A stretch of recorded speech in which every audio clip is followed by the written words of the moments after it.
Hi everyone, Greg Greene here with Chthonica, the show about horror in all its fictional forms. And today we are just thrilled to have a returning guest, John Langan, with us. John Langan, horror and weird literature author. You know him, of course, for his novel, The Fisherman, and as well as The House of Windows, and his collections, including The Wide Carnivorous Sky and Other Monstrous Geographies, more recently Corpse Mouth and Other Autobiographies.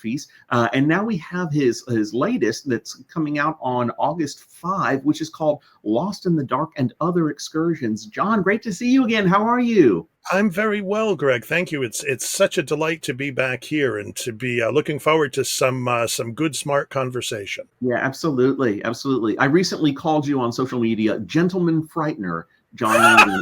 I forgot about that. Yeah. That's good. I think that's a great appellation for you. I will take that. Neil McRobert calls me horror's avuncular uncle, but and I can live with that. That's my when I'm in Britain, that's my name, and when I'm here, I'm the Gentleman Frightener. I love it. I did think of you as also the Archbishop of horror fiction at one point. But I love the avuncular uncle. I think it's a bit of a tongue twister, which makes it even more delicious. Well, in this conversation, we'll talk about especially the stories in Lost in the Dark. We'll try to stay pretty spoiler-free, but would like to dive into some things thematically and just kind of give people a sense of what to expect. But I have so enjoyed the stories in Lost in the Dark. I've also been listening to the audiobook and revisiting Corpse Mouth and enjoying those stories. And it's just, I'm not much of a drinker, but I think of it as some kind of really, really smooth bourbon. It's just like, Thank you. It's not like gnarly and nasty, and then suddenly it's really terrifying. But they're very smooth stories, just incredibly pleasant and enjoyable to read until they become very, very dark, and then it's a different kind of delightfulness, I suppose. But yeah, I've really enjoyed these stories. They range from the frightening, like the title story, Lost in the Dark, to those with shocker endings like Madam Paint for Sale and the delightfully titled Oscar Returns from the Dead Prophesying. And then there are some that are just fiendishly, delightfully clever, like My Father, Dr. Frankenstein, Alice's Rebellion. And there's one that I think it's called Hack. Hawk. Yeah, it's a Dutch way of saying hook, and it's hawk. Hawk. Thank you. Very good. And I'm probably not even doing a great job at the accent, so I apologize to the Dutch people. Okay. Well, yes. Dutch folks, please write in and let us know how you would really pronounce it. But there are threads in I'd say Corpse Mouth, your last collection, that you'll see throughout the stories. Childhood and memory. Scotland itself shows up in a bunch of your stories in Corpse Mouth. What will folks find in terms of like threads in Lost in the Dark? That is a fantastic question. To a certain extent, I'm still in the process of discovering that myself.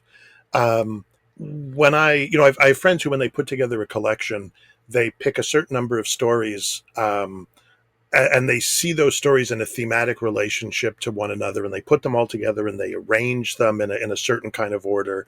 So my friend Laird Barron, for example, is very, very meticulous about the way that he puts together a collection. I tend to be completely the opposite. I tend to look at a certain time period. My last collection went up to 2017. Well, let's start from 2017 and let's see where we go.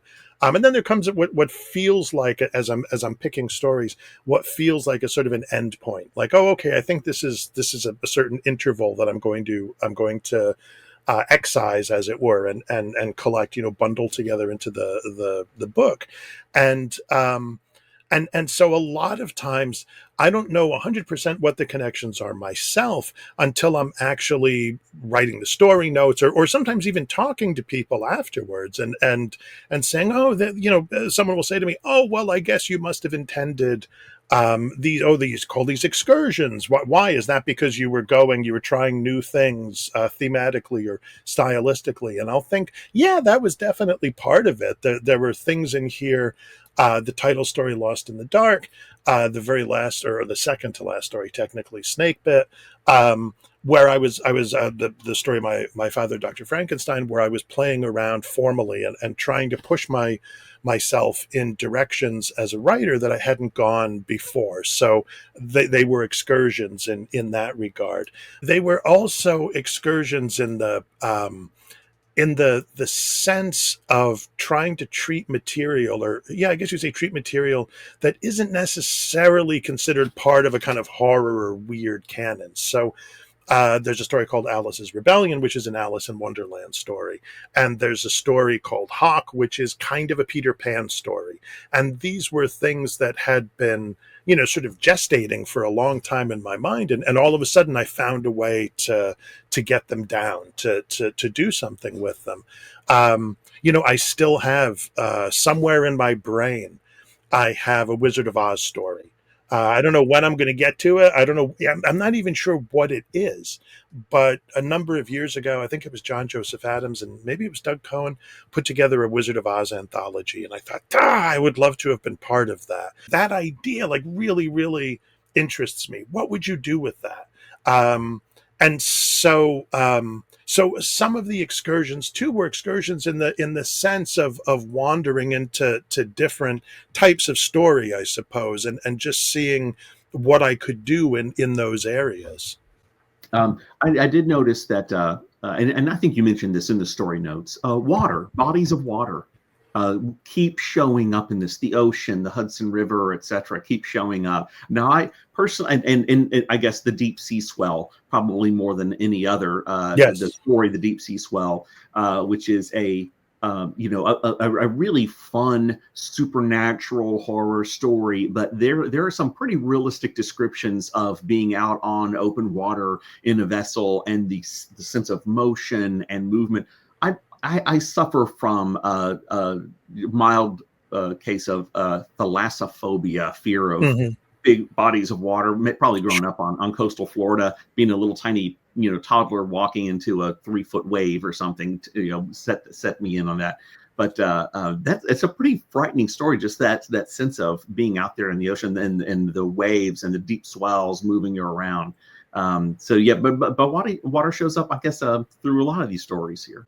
Yeah, if I were a better, what would you call it?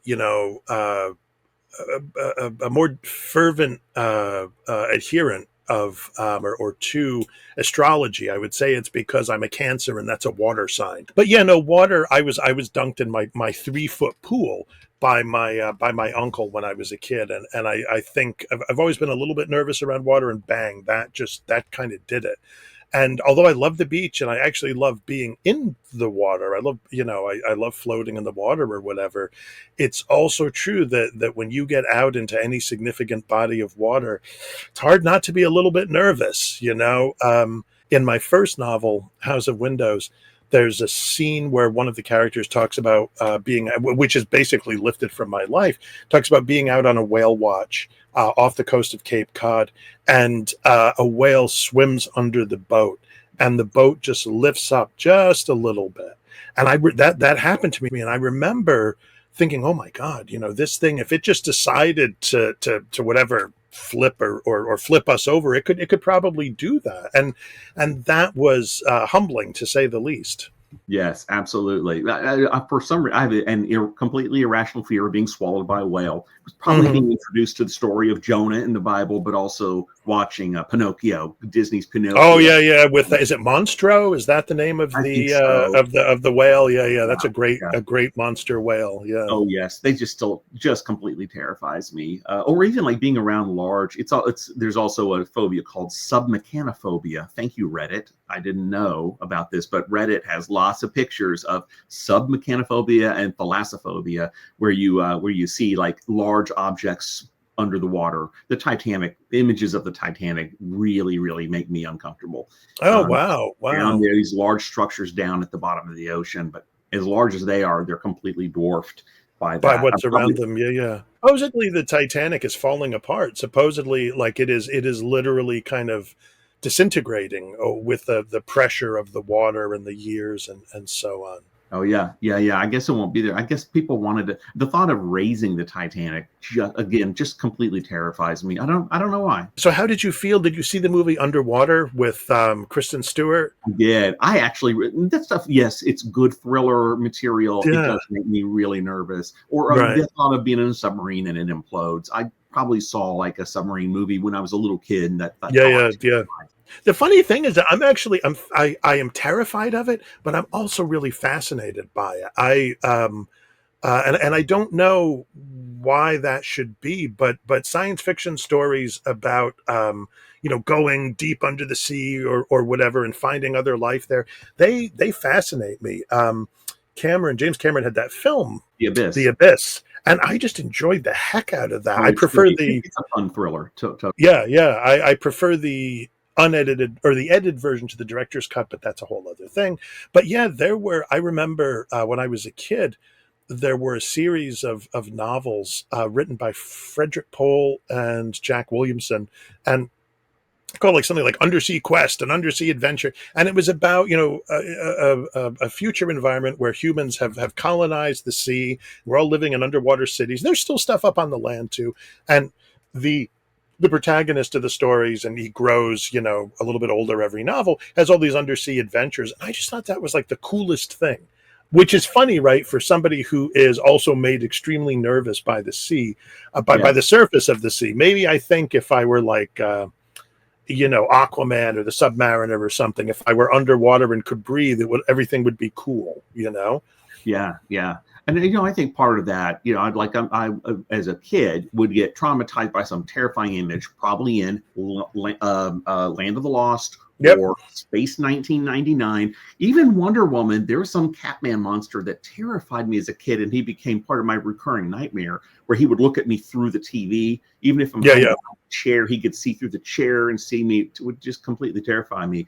But then as I got a little bit older, I started to gravitate toward that kind of material because I guess I wanted to have some sort of control over it and be able Sure, to sure. safely approach these horrifying topics, which is, I think, why we have the Shakespeare's tragedies. Why are these important to us? We can re-experience in relative safety the things that traumatize us, terrify us. And so, yeah, there's Yeah, stuff that I would like reading a comic book in high school, like a Clive Barker comic, or Taboo, Steve Bissett's Taboo series, or some really horrifying like material, like scarring stuff, or James O'Barr's The Crow. hmm Really, it was pretty, had some pretty rough material, difficult subject material in there. But to be able to go back now in my 50s, mid 50s, and kind of see some of that and re-experience some of the kind of the shock or the danger of reading something that really might leave some scars on you is almost it's kind of become very appealing now. I might feel like I did in my teen years or even childhood sure. reading some stuff. Yeah. No, I think so. I think that those, so much of horror fiction concerns itself with childhood, quite directly, quite often. The sort of the I guess the template for writers of my generation would have to be It, although McCammon's Boy's Life on one side of it, and I also think Bradbury's Something Wicked This Way Comes on the other side of it. I think they kind of frame it. Those three form a kind of a holy trinity, if you will, Yeah, sure. of those kinds of narratives. And I think that we're easily freaked out when we're kids, aren't we? I mean, I'm still easily freaked out, don't get me wrong, but I think that that is one of those universal experiences that we have, is of being very, very frightened by things because we have no context for them. One of my older friends, I remember telling me that he'd been absolutely terrified by an Abbott and Costello film, Yeah. which had like a zombie in it, and it was played for laughs. And is played for laughs in the film, but for him, without any context, he was like, "Oh my God, there's a dead guy there who's alive, and they don't know it." And they're, of course, they're going through all their shtick, the gimmicks that they do. But for him, just the thought that there was this dead person there, this animate corpse, was just utterly mind blowing. So, yeah, context matters a lot, doesn't it? Yeah, it sure does. It sure does. And yeah, I mean, yeah, kids, the sense of your brain developing the psychology of that sense of wonder at everything. That wonder can turn to terror very easily. It doesn't take much. Again, Land of the Lost, the Sleestaks. Oh, the Sleestaks were terrifying. Man, I'd see them start to, they're stone still, sitting in the hall, just standing up in a row in the cave. And then Marshall, Will, and Holly creep by, and then they start to wake up and start to move and hiss. And, right. You're like, no. Corner of my house and hide. They terrified. And you think to yourself, why can't they make weapons to deal with these things? That would be my thing. It's like, why do they make spears? Or I can't remember if the Sleestaks had weapons or not. Crossbows. If they just had those. Did they have crossbows? Oh, okay, all right. Yes. So yeah, take a crossbow, shoot the Sleestak. But yeah, for real. That was not appropriate for Saturday morning viewing. I guess not. I do want to go back and watch, and I get that. There's some pretty well-known science fiction writers who wrote episodes of that show. I didn't know that. I think like Larry Niven with his sci-fi writer. I think he maybe wrote. That's interesting because I think he also wrote for the Star Trek animated series. He adapted at least one of his own stories to a Star Trek setting, and he had these aliens. Geez, what were they called? The Kazin, something like that. They were basically like huge cats, and he introduced them into the Star Trek universe, and Mr. Spock humiliates one of them. So. Nice.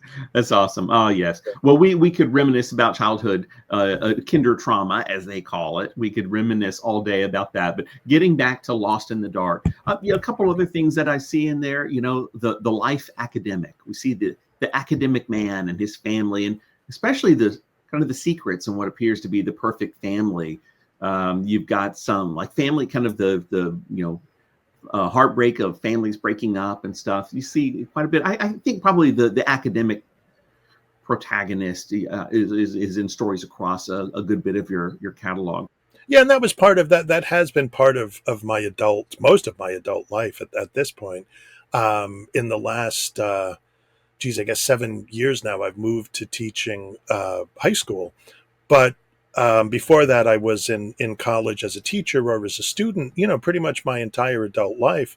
And my wife is still a professor at the college, actually, that I did my undergrad and one of my master's degrees at. So I'm still kind of in touch with that life.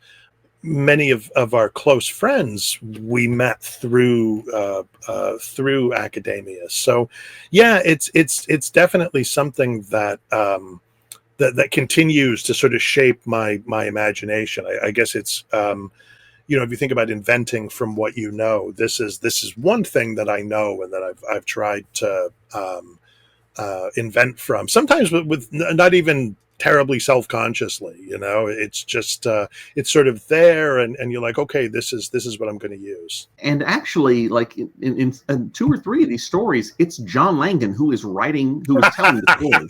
You actually insert yourself into the story as, hey, I've done the footnotes for this nonfiction work. Here are the footnotes that I help research. I hope this works for you. Signed, John Langan.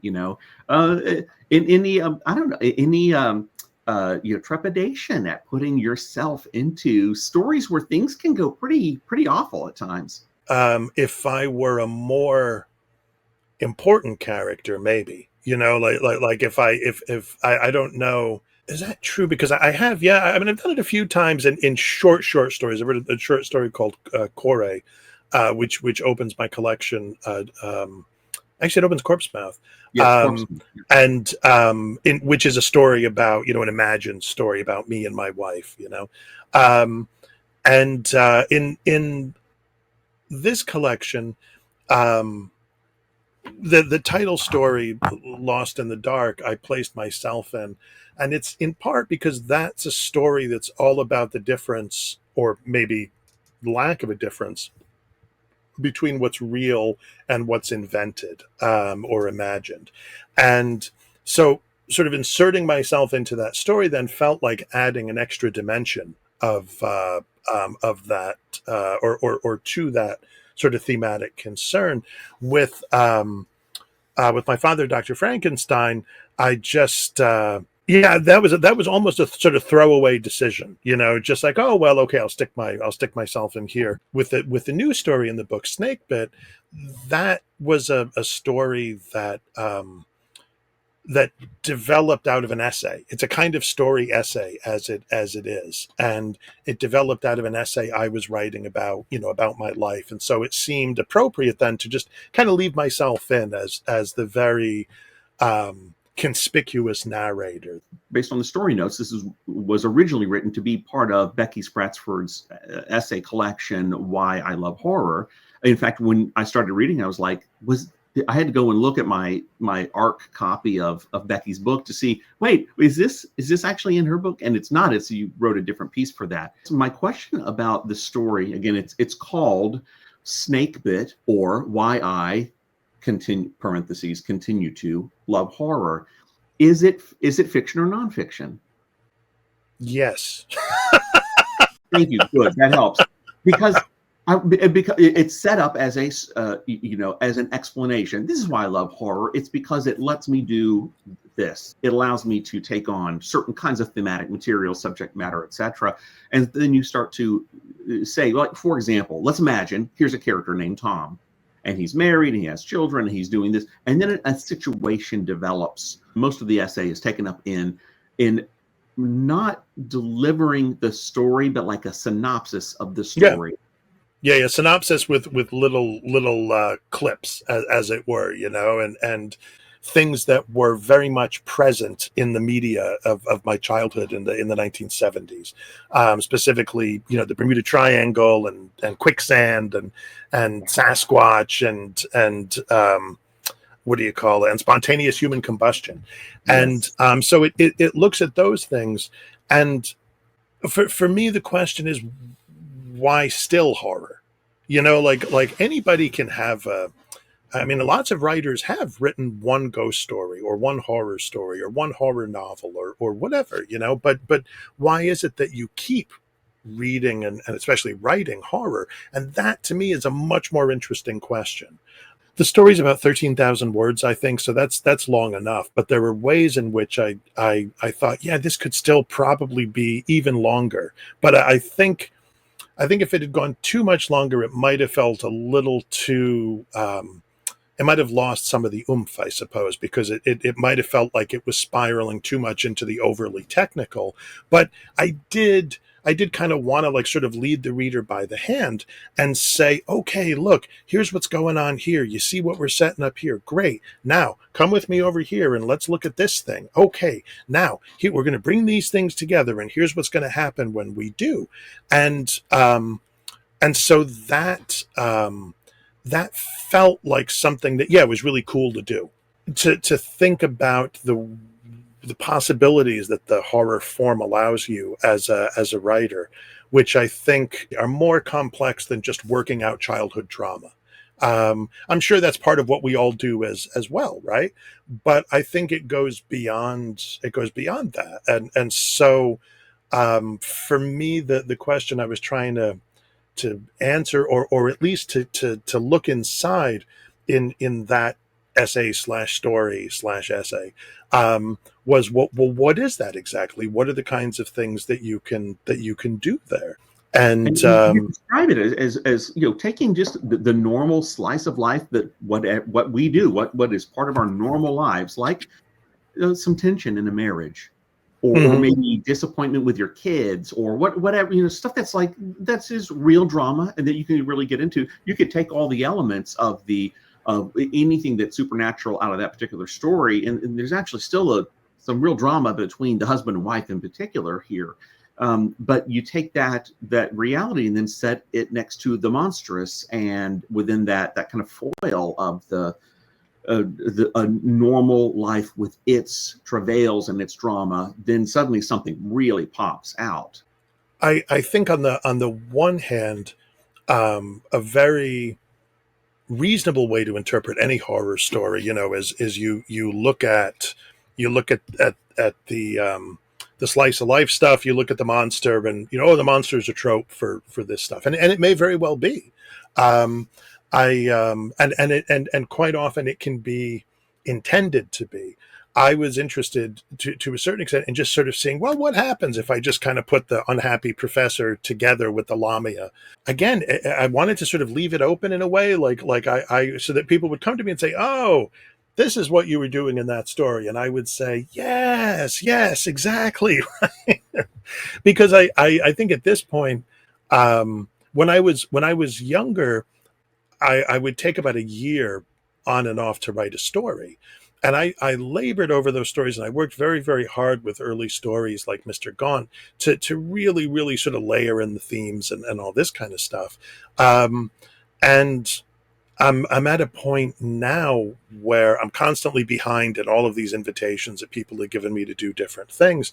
And so I trust myself that I trust that at this point in my writing journey, that those things are going to happen, whether I intend them or not. And so I just say, okay, if I see like a little thematic tweak I can do, I'll do that. But mostly I'm putting it out there to see what kind of experience the reader is going to have with it, and what they're going to report back to me.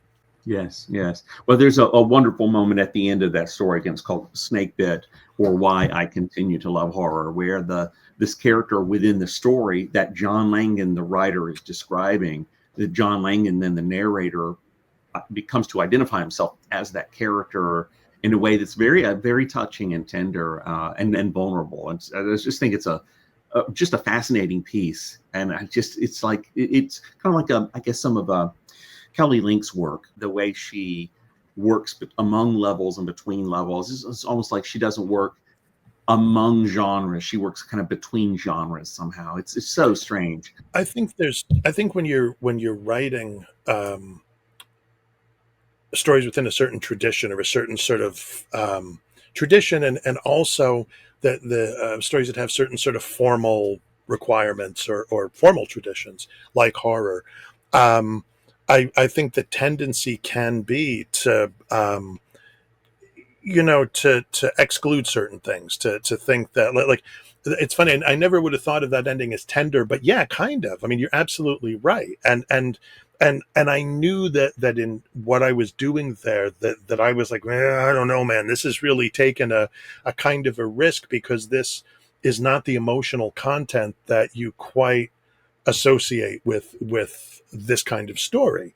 If I had kept myself out of it, it would have been okay. Like it would have been like, but bringing myself into it in the way that I did, I was like, yeah, well, we'll see, But I find that I've written a few stories lately, and technically this story was written lately because it was written, to be included in this collection. I've written a few stories lately where they are fantastical, but the emotional content, I'm kicking around different things and trying for different things. Just in part, just to keep things interesting for me as the writer, but also I hope for you as the reader. I really like the ending, and it was a bold swing for sure. And this is not one of the longer stories. It's just such an interesting and strange, quirky story. Most of it is kept at arm's length of the arm's length of the literary critic, or the author explaining how literature works, or how this particular genre's literature works, and then it becomes so very deeply personal at the end. I just thought it was fascinating. Another story in here, I want to jump to My Father, Dr. Frankenstein, just because as soon as you get into it, you realize, hold on, wait, there's a cover letter to the story that says, hey, here are the footnotes that I have researched as part of this nonfiction book that's being published, where the author is no longer alive. And here's what I have researched. Hope this helps. And all you have here, signed John Langan, and all you have are the footnotes. And much like Scott McCloud's book, his famous book, Understanding Comics, there's a chapter in there called Blood in the Gutters. Between the two panels here, there's a little space there between the two panels. And what happens between the panels, your mind just makes up. That's part of how comics works. You're having to envision what happens. In panel 1, guy is chasing another guy with an axe. In panel 2, you jump to a cityscape with the letters Right, right, were right. superimposed there, and you're pretty much sure that in between those, in the gutter there between those two panels, some blood was spilled. In the same way, we're having to make up the story of what's happening, of the story of the nonfiction work that we don't have access to. All we have are your footnotes, and we're able to figure out some pieces of it. Actually, maybe what we don't know is more terrifying than what might have been in this nonfiction work if it actually existed.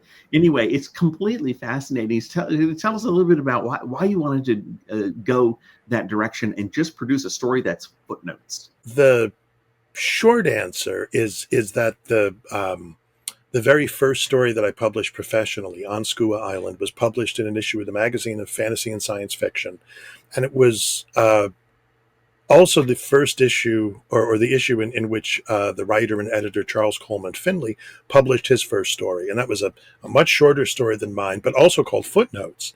And it was a story that was just told in footnotes to some kind of work about a sort of future history. It was much more, I mean, I guess you could say my story is also sort of science fiction-y, but his was more, I would say, sort of classic science fiction. And I read that story and I just loved the conceit.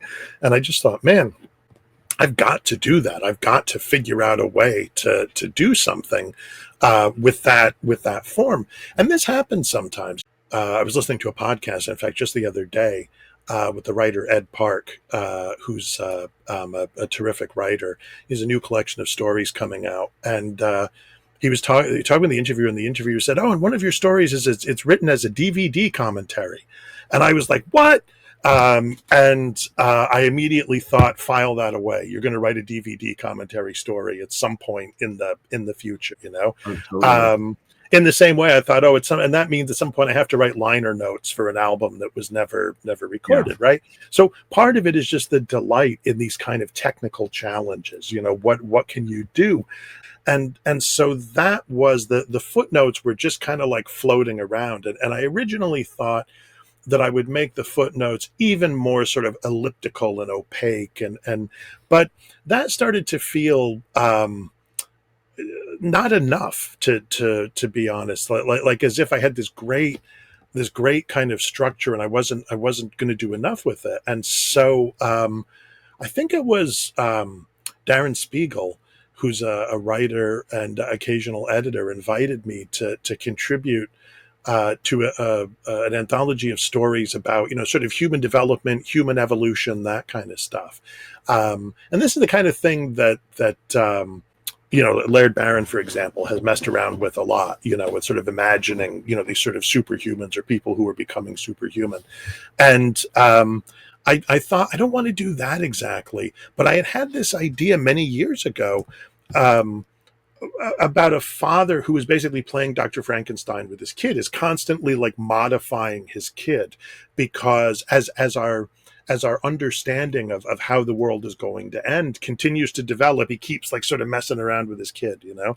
And I realized that didn't exactly work, that you know, his kid would have to be a kid for like decades and decades, you know.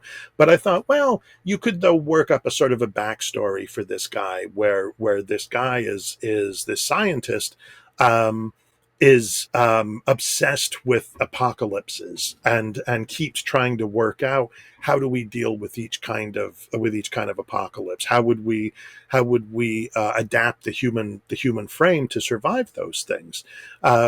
These days, I'm not sure we have that same idea exactly. These days, I think we're just like, I don't know, we're all going to drown. Whereas when I was a kid, it was like, we're all going to have gills, you know. How do we make that work?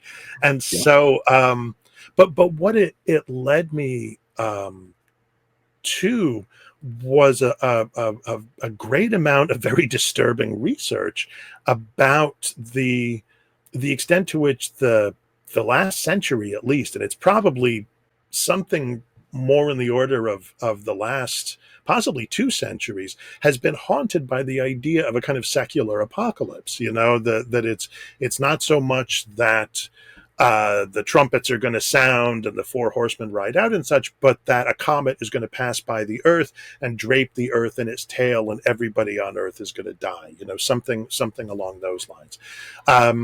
And some of that, of course, I mean, I guess the comment you could say is, could be true, but a lot of it is much more rooted in things like the Cold War, and also a dawning awareness of climate change, and also pandemics, Yeah. and anxiety about pandemics and so on, and so I was interested then in sort of imagining, well, how would you deal with these things? How do you deal with a post-apocalyptic, a nuclear irradiated landscape? We say that cockroaches would be the only things to survive. Well, why is that? Why would cockroaches survive? Um, and I actually remember this when I was a kid, that for a very brief period of time, they were talking about the snowpocalypse, that a new ice age was coming and so on. Well, what would you have to do to human beings for them to survive in that? And then more recently, of course, we've been worried about, and this, I mean, even pre-COVID, we were worried about pandemics, right? And we were very anxious. You think about the Hot Zone, that book The hot zone. that was so popular, we were worried about things like Ebola and other hemorrhagic fevers and so on. Well, how would you deal with that? How will you deal with a warming world in which these things are able to travel much more easily? How do you mess around with the human form? And so, one person who reviewed the collection said, well, it's structured more like Dracula. I mean, I guess the story, is structured more like Dracula. But I think that notion of sort of playing God, as it were, trying to see what you can do with the human form, and also being motivated in some way just as a parent, trying to save your kid. I think I mentioned this in the story notes, that when I first started to think about the story, my original vision was the kid was basically at the end was going to be like a sort of protoplasmic blob just floating in this underground lake, like under some mountains, because I started to think, well, what happens if a cosmic ray hits us, which is something that could also happen, right? And but even that would not protect you. So I scaled it back a little bit, but I thought, we've been so obsessed with apocalypses, and I had not realized until I did this research that we've actually come frighteningly close. I mean, yes, Cuban Missile Crisis, but also 1983 Operation Able Archer in Western Europe, which just about provokes a nuclear war, which I didn't know about until I did this research. And then I was like, oh my God, I was only in 8th grade. Come on. So I think, it became this way. Also, the right way to put this, but I was sort of setting up these points on a sequence, right? And they would sort of lead you in certain directions, but also you might see other connections among them that I was not aware of, and you might again be able to make connections. And there have been times that I've thought to myself, man, there's a whole bunch of little monsters that I've invented in this story, and I should maybe write other stories where you sort of run into people out in the polar wastes, encounter some of those creatures that were designed to survive the snowpocalypse. That's right. I just felt so bad for this kid, this young man who, I mean, and his, this is being published, it looks like posthumously, his account of his father, but you could just imagine how messed up he was by the end of all this.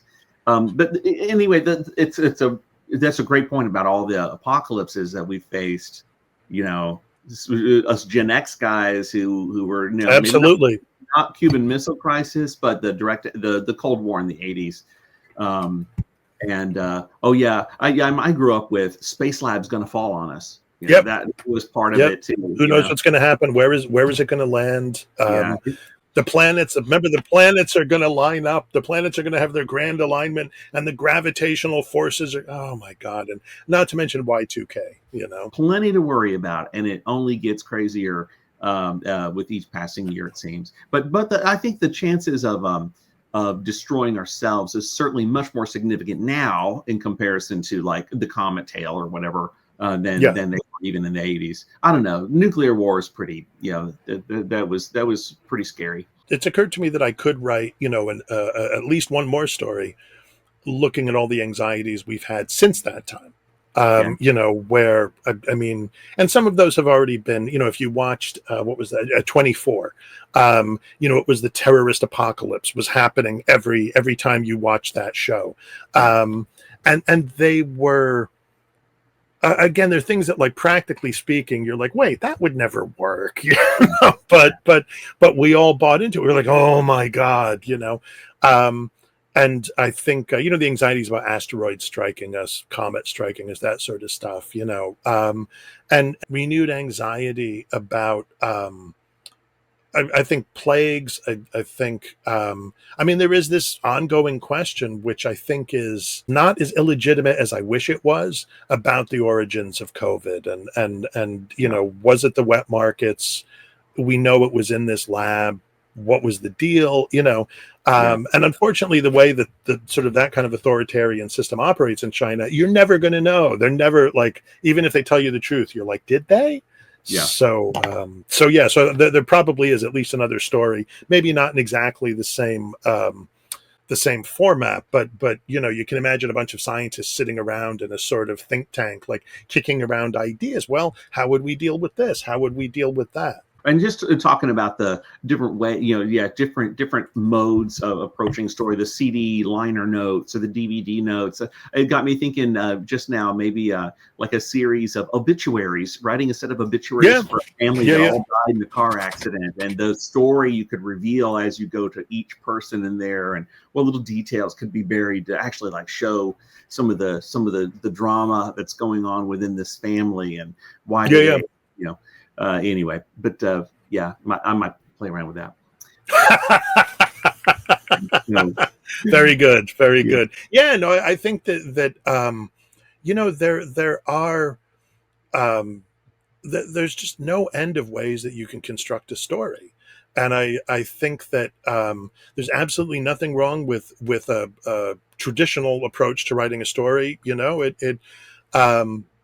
It's done us pretty well for probably as long as there have been humans, and probably beyond. I sometimes think that, Neanderthals probably told themselves stories too, and such. A few years ago, Saturday Night Live did a skit about somebody who was reading the warnings on a med. It might have even been, you see an ad for whatever on TV, and it'll tell you what all the side effects are, and the side effects just get more and more insane as it goes along. You could write a story that way. There's no limit to what you can do. And obituaries, newspaper articles, newspaper, things that you find in the letters column. I had friends close enough to 40 years ago, I guess. They got married, and their honeymoon, they took a cross-country drive. When they came back, I remember them, they did this little thing where they read what they had found in the local paper in a small town in Kentucky they'd stopped in, and then another thing they had found in a small town in California that they'd stopped in. And the Kentucky thing was all like, Greg Greene, I know what you did, and I'm coming to get you, And the thing in California was all like, Greg, we're all filled with light, and and so. Within the pages of a newspaper, you could set up a series of voices that are telling a particular story. That's right.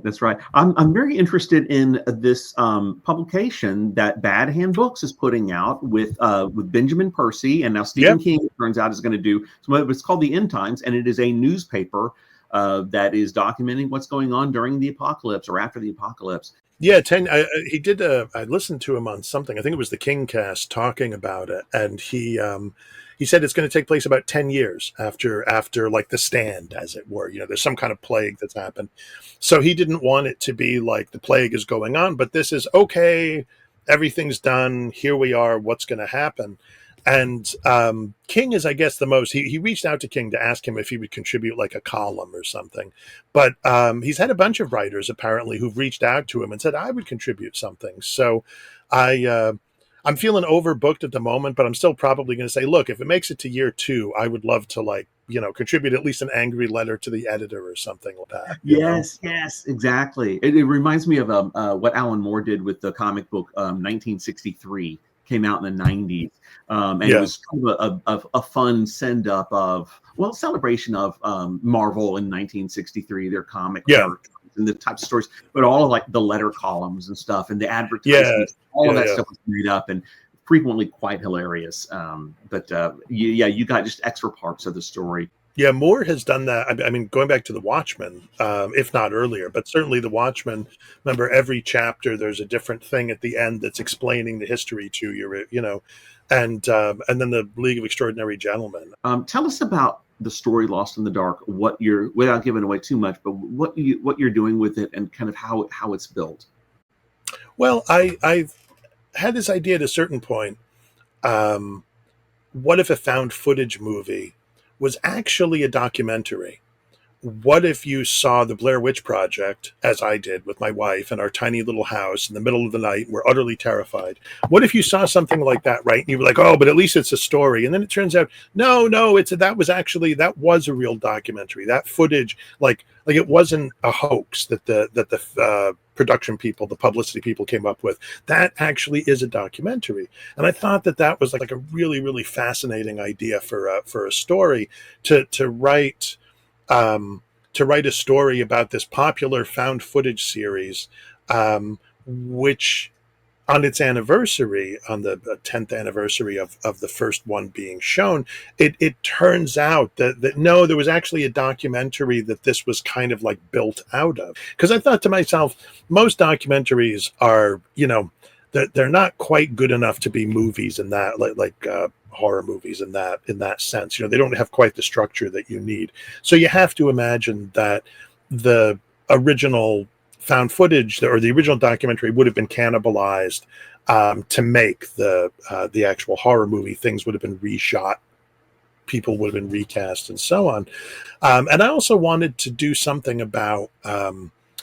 I was thinking about the kind of malleability of horror monsters, and I was thinking about the way that as times change, so do monsters, and the monster is always adaptable to whatever is going on at the present moment. And what I also thought would be kind of cool would be to imagine this film as a real world event, so that there would be, you know, like an IMDb entry for it, and there would be a summary of it, and so on, which would allow me to kind of import parts of the movie into my story, but not the whole movie, you know, because you don't just want to do that, right?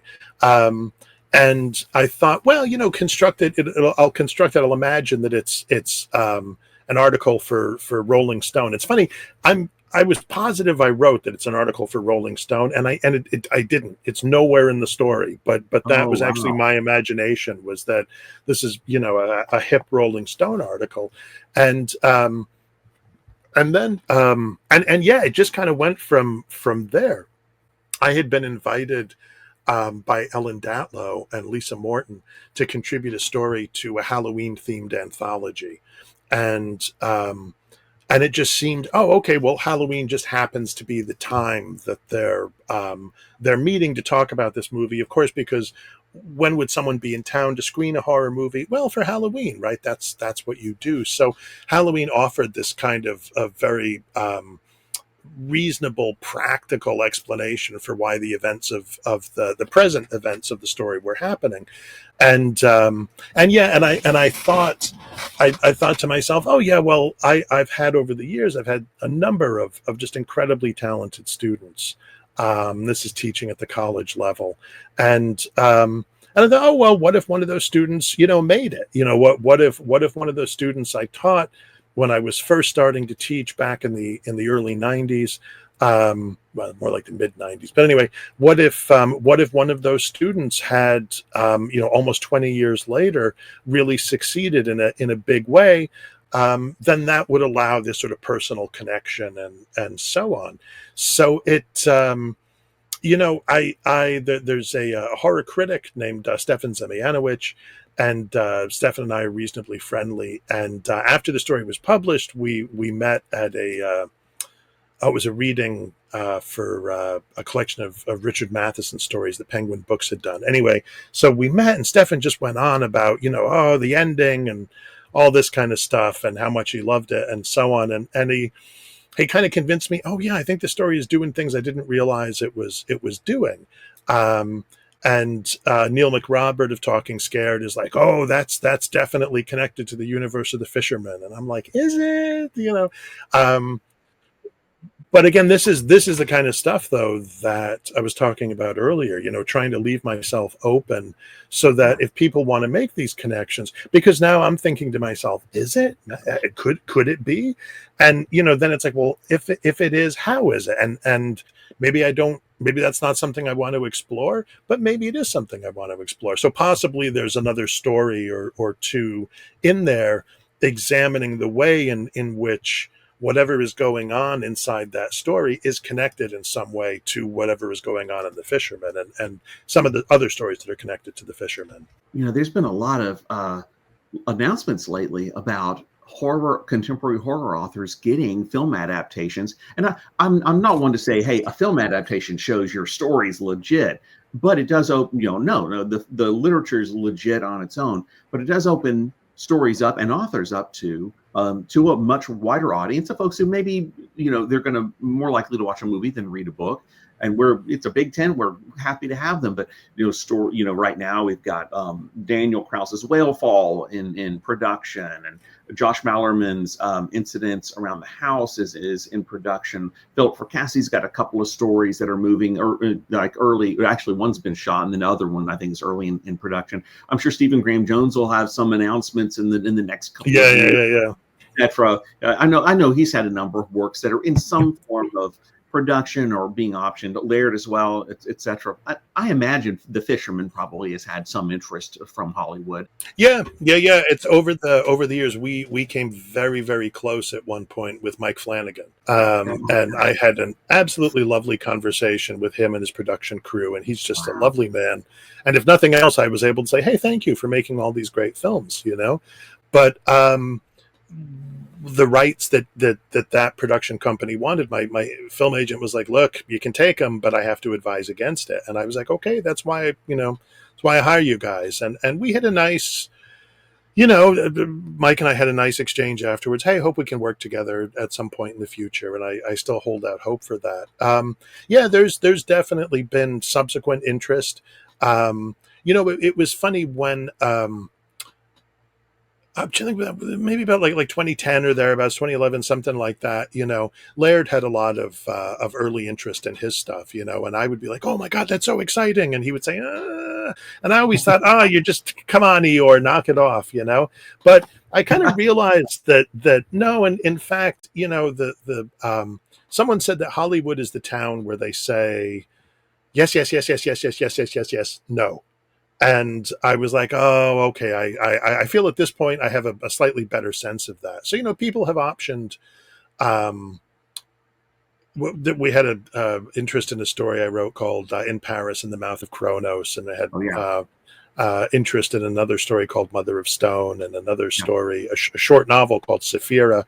And none of it has just panned out. And so I would be happy, to have a talented filmmaker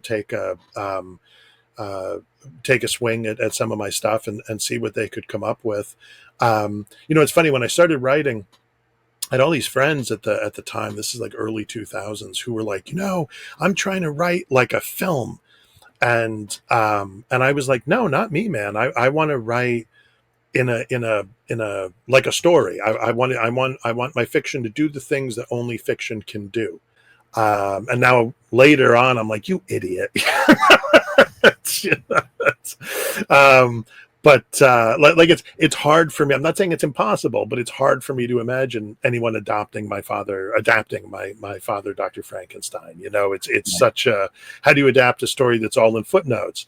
Not that I wouldn't love to see someone try, as I said, but it's just, and ultimately I'm fine, because I'm not, like, if I wanted to be a screenwriter, I would be a screenwriter, but I'm not. I'm a novelist. I'm a fiction writer, a story writer. This is what I really love to do. But at the same time, I think horror, maybe more than any other of the fantastic genres, horror is very much in dialogue with film, with its film adaptations and representations. I think that they, as it were, George Romero invents the modern zombie. Um, although Ray Russell and William Friedkin too, to be honest, write exorcism narratives, it's really Friedkin's adaptation of the Exorcist that blows that open. So I think that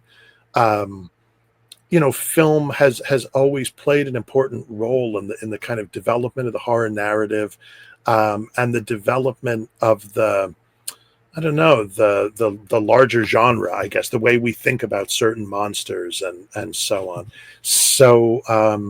So yeah, I would be happy to have people take a stab at things. But Lost in the Dark. I mean, could you see Lost in the Dark because of and I brought up the film stuff because Lost in the Dark really, well, it is a story about a film that was made. Oh no, but here's the true story about the film, and you get a good bit. Not, as you mentioned, it's not, you don't tell the entire story of the film, but you show the crucial moments, including the conclusion, the climax of the story within the story. But then you've got the story outside of that saying, hey, it wasn't a made-up film, it was a documentary.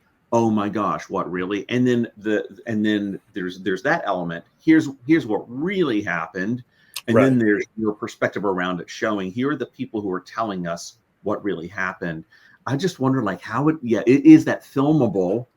I think you have to have the audio commentary, the director's audio commentary, to make it the complete story. I don't know. I mean, one way I could see it, is that you focus on the narrator in the restaurant, saying, "Hey, I'm here to meet this former student of mine," and then there's maybe there's a voiceover, of here, come with me, and then a lot of the beginning is just cutting to different things, and then. Yeah, I mean, much of the film, I suppose, much of the first part of the film might very well be, like say, if you imagine a film is an hour and a half, then 40 minutes might just be background in a way, might just be clips, and you would have the professor character is maybe showing things to his classes and so on. Oh, is it true this student or this filmmaker? Yeah, she was my student. What was she like? And then when she arrives, then maybe before she arrives, you even screen, as it were, the sort of climactic moments of the horror movie, the invented movie at the middle, and then what comes later is just this weird, freaky kind of thing where it's like, well, here's what we did, here's what we did, here's what we did, so that you go from. In a sense, some of the most over the top stuff would be in the middle, where you're looking at the movie that was, but then what you would get in the latter part of it would be this very just sort of weird thing of people like in these big shadowy dark spaces, just being like completely freaked out because this is very weird. Yeah. Oh, I think it would be a fascinating project to take on. I do think, as complex as it would be much easier to adapt than a story that's all footnotes. So, filmmakers who might be listening to this, go straight to Lost in the Dark. Definitely read My Father, Dr. Frankenstein, because it's brilliant. But go and take a look at Lost in the Dark and see how you would adapt it. And by the way, I know it was it was written for a Halloween anthology. The way it ties in at the end, there's a moment there that is like a Usual Suspects moment at the very end that really made me think, well, hold on a second, is there right on? I'm not going that it's connected to The Fisherman. I'm going the direction of how can we really trust what we're being told. I wanted some of that. Yeah, I was hoping that would land. I'm pleased if it really landed. I was like, look, as long as there's just a little bit of it, that's totally fine. But if it really landed, that's awesome. Oh, it does. It was really, it just, that's one of the stories that really kind of got under my skin. Stories don't. I'm delighted by them if they're dread-inducing and very dark, and that's just, and it sticks the landing. I'm delighted by it. But there aren't that many stories that actually scare me, and this really was like scary. There are moments in here that are, what am I gonna? What is John gonna show us next? So yeah, I thought it worked so well. I do want to just ask about Breakwater. There's a story called Breakwater. It is kind of a noir kind of story. Yeah. It's a private eye story, and a woman who's a private eye, and she gets into a situation, a little too deeply into a situation, and it becomes very dangerous. It is I think because of the amount of research that you must have done to realistically portray her, it really has that verisimilitude of, I just imagine, a private eye getting into a situation and she doesn't know. And there's definitely some supernatural elements in it, but this is a story that it doesn't have an ambiguous ending. It has an unclear ending. We really don't know exactly how this is going to end, how it's going to turn Yes. out. And taking, that's a big, to me, that's a big risk. Man, there's a wonderful it's not quite a podcast, I guess, but it's like a sort of column that Ruth Ann Emrys, and I'm trying to think who the other person is, and I'm sorry I'm forgetting your name, but they discuss Lovecraft and Lovecraftian stories, and they do these incredibly smart conversations, and I have been lucky enough to be discussed by them a few times. Nice. And they discussed this story, and they were really mad at the end, because one of them took it as not ambiguous, but as like, no, something, the one thing definitely happens. And I was like, does it? I really, I liked the idea of of the Sopranos ending.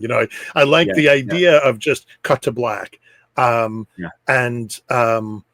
I was it's funny, it's happened to me now three times, three published stories where I was invited to anthologies that were these very deliberate blends of noir and horror.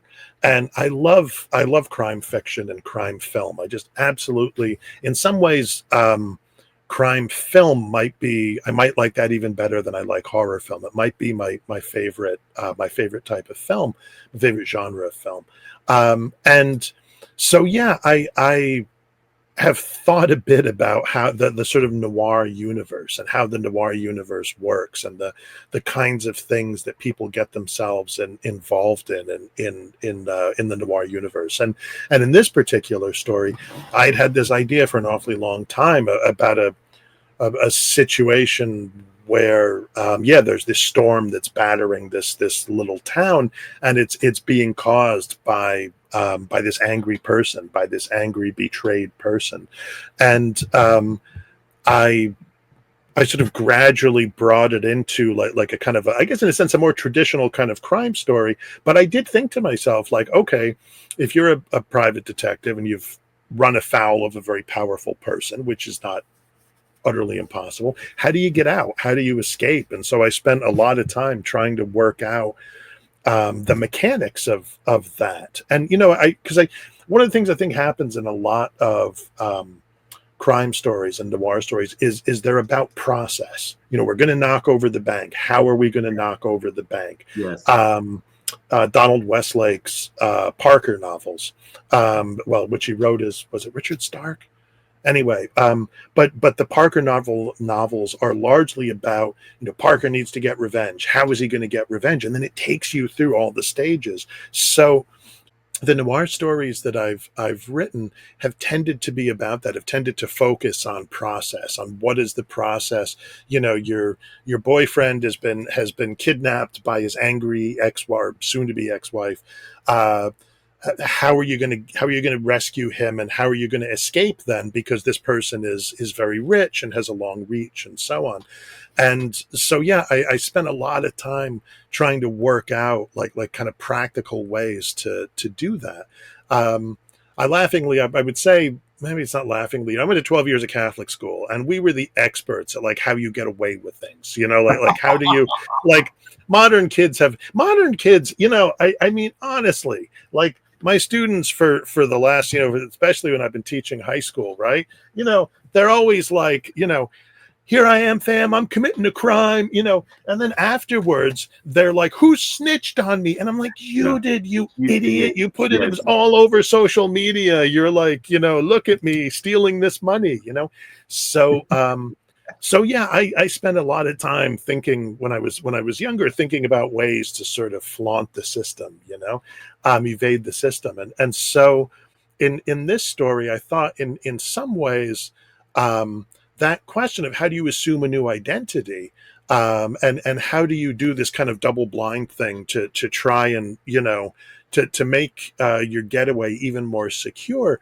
That was something that I guess I touched on it a little bit in a story that appears in Corpse Mouth called "What Is Lost, What Is Given Away," which is about a father who tries to I guess you would say kidnap his son and take him to another place. So I'd done a little bit of research and a little bit of thinking about how you do that, how you avoid capture or detection. And so the story, the story was another was an expansion on that idea.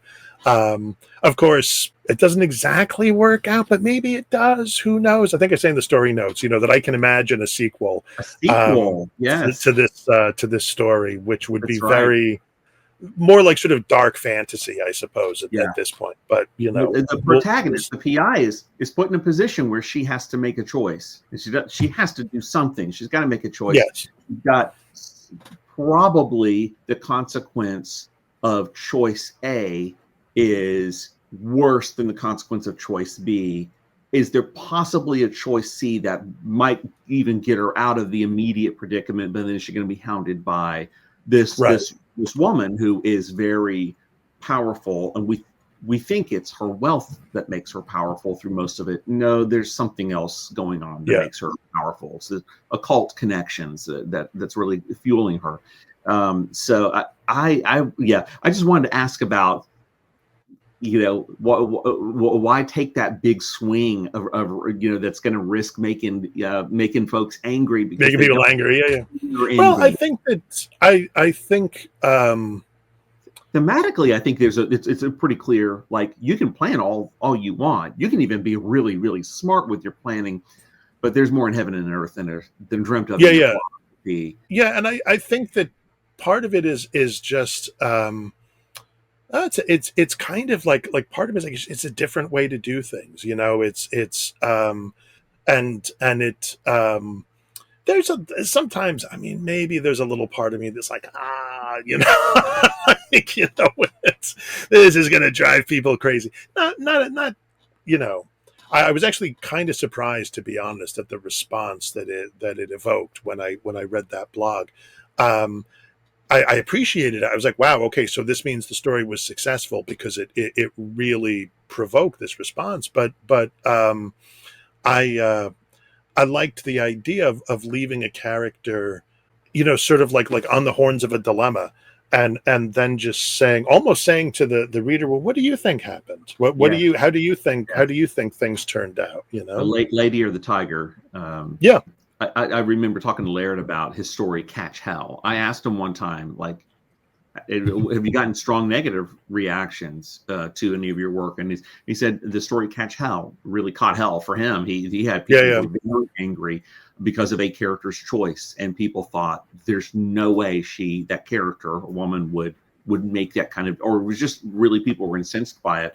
And I think he kind of wore that as a badge of pride, that it would elicit a very strong reaction, even though it was a negative reaction for a lot of folks. And I've read the story a couple of times. It's a very powerful story. And I think I see, though, why people would get so upset at this character making the decision she does to allow some bad things to happen to her. We talked about a possible sequel to that story with Brian Evanson. Which I'll tell you about off air, but it was, I don't think it'll ever get written. Although I might, it's a kind of thing where you think I might write it, like sort of file the serial numbers off and write it as it were. It's a whole other story, people.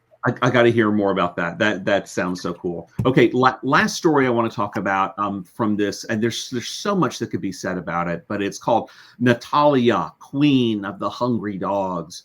There's a number of angles on the story. It's a long story actually, and it's would it count as maybe a novelette or a novella? It's definitely a novella. Yeah, it's I think it's over 20,000 words long. I can't remember the exact word count, but Ellen Datlow was putting together this giant anthology of ghost stories called Echoes.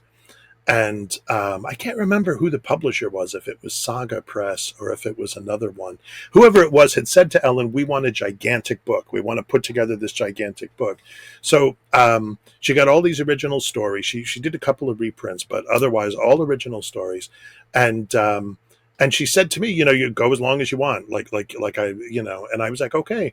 And flashback to when I was first publishing my story a year. This is about 2003, I guess it was. Ellen's previous ghost story anthology, The Dark, had been published. And this had stories by people like Kelly Link and Glenn Hirschberg, the late Jack Cady, and also a long story, but possibly a novella by the late great Lucius Shepard. And Lucius was, for me as a writer, he was like this big discovery for me when actually after I had started publishing. Fortunately, what happened was after my first story was accepted by the Magazine of Fantasy and Science Fiction, the story that was published in that issue with Charlie Finley's story, I thought to myself, I should really subscribe to this magazine and start reading it. And so I subscribed to it, but I rarely read it, Again, sort of leap ahead a couple of years. And when my younger son was born, he had baby acid reflux, what they used to call colic. Yeah. And he would only sleep for about 45 minutes at a time if you just lay him down. But if you held him and sort of, I guess, kind of kept him up a little bit, he would sleep for an hour and a half. Yeah. So I would hold him, but I was like, well, what am I going to do? I don't want to fall asleep. So I was like, well, I have all these issues of the Magazine of Fantasy and Science Fiction. It's time to start reading.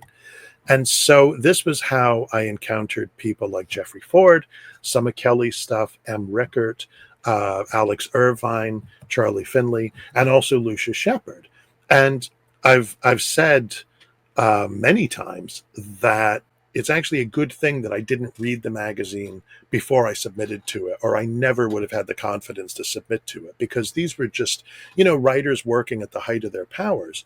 And Lucius in particular wrote in these kind of very long, complex sentences, which harken back to certain traditions of not just genre fiction, but of kind of later 19th and early 20th century fiction, people like Joseph Conrad and Robert Louis Stevenson and so on.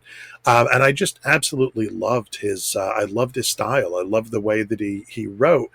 And he had this kind of lyrical quality to his prose that also was matched with a certain kind of hard-edged sensibility.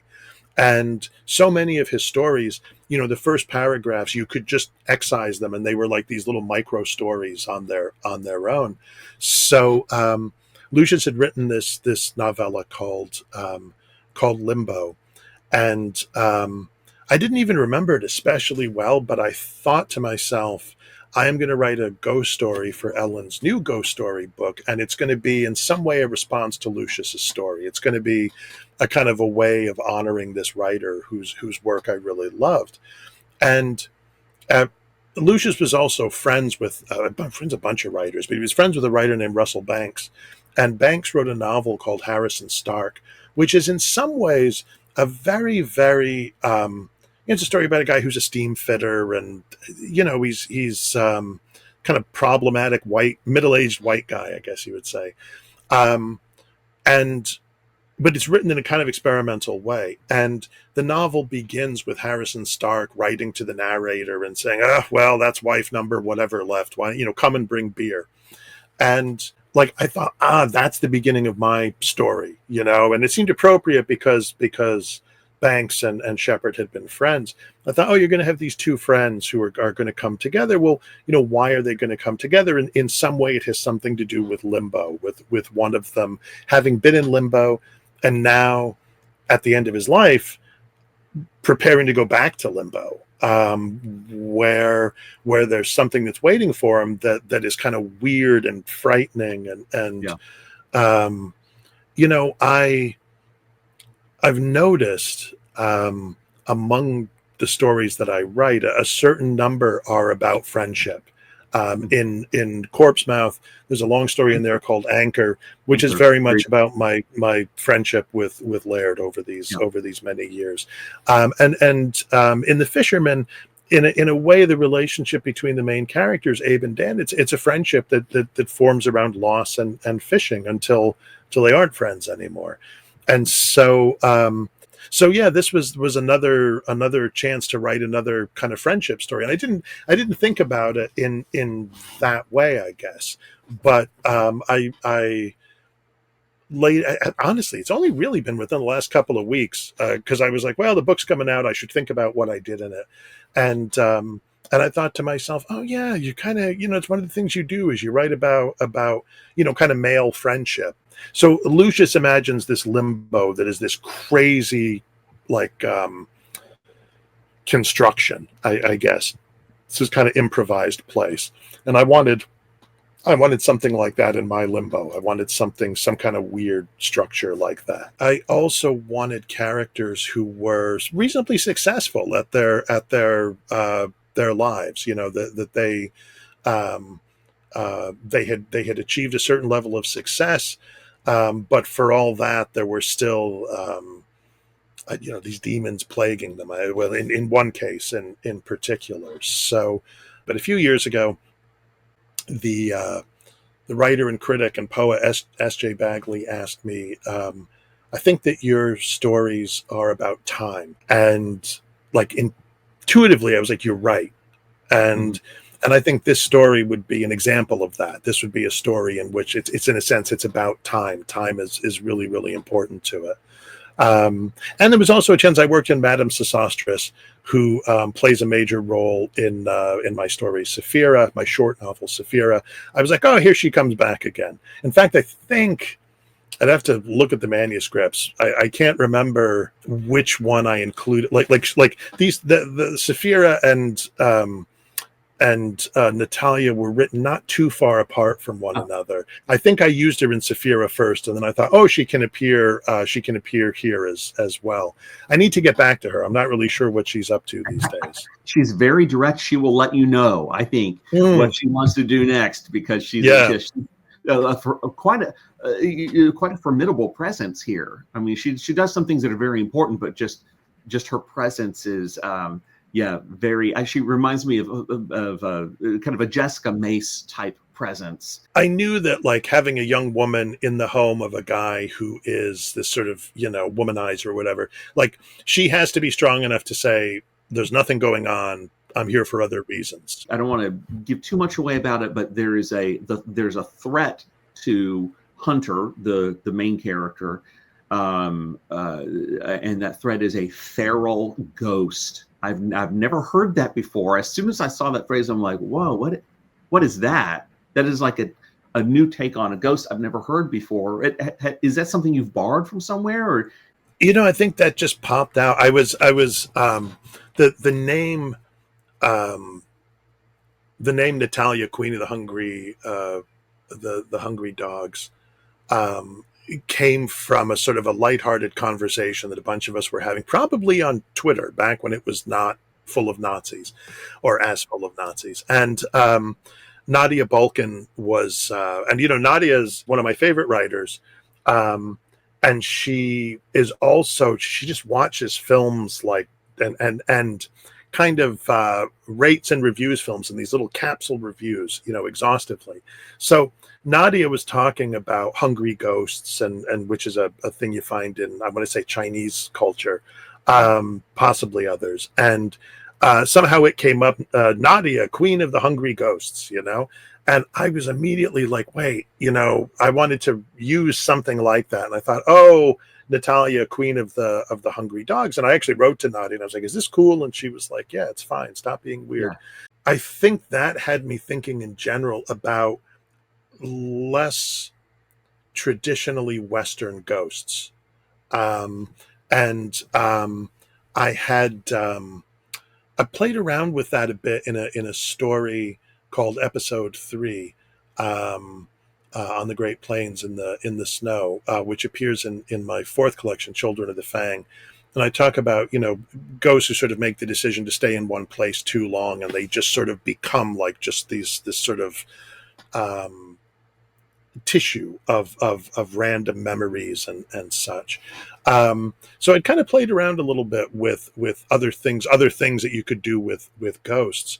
But a kind of feral ghost just seemed kind of interesting to me. And I guess that makes sense with limbo. You're kind of caught in this space where it's not like a home. It's not a, not a completely natural space. And like I guess a cat that for whatever reason loses its home will become feral.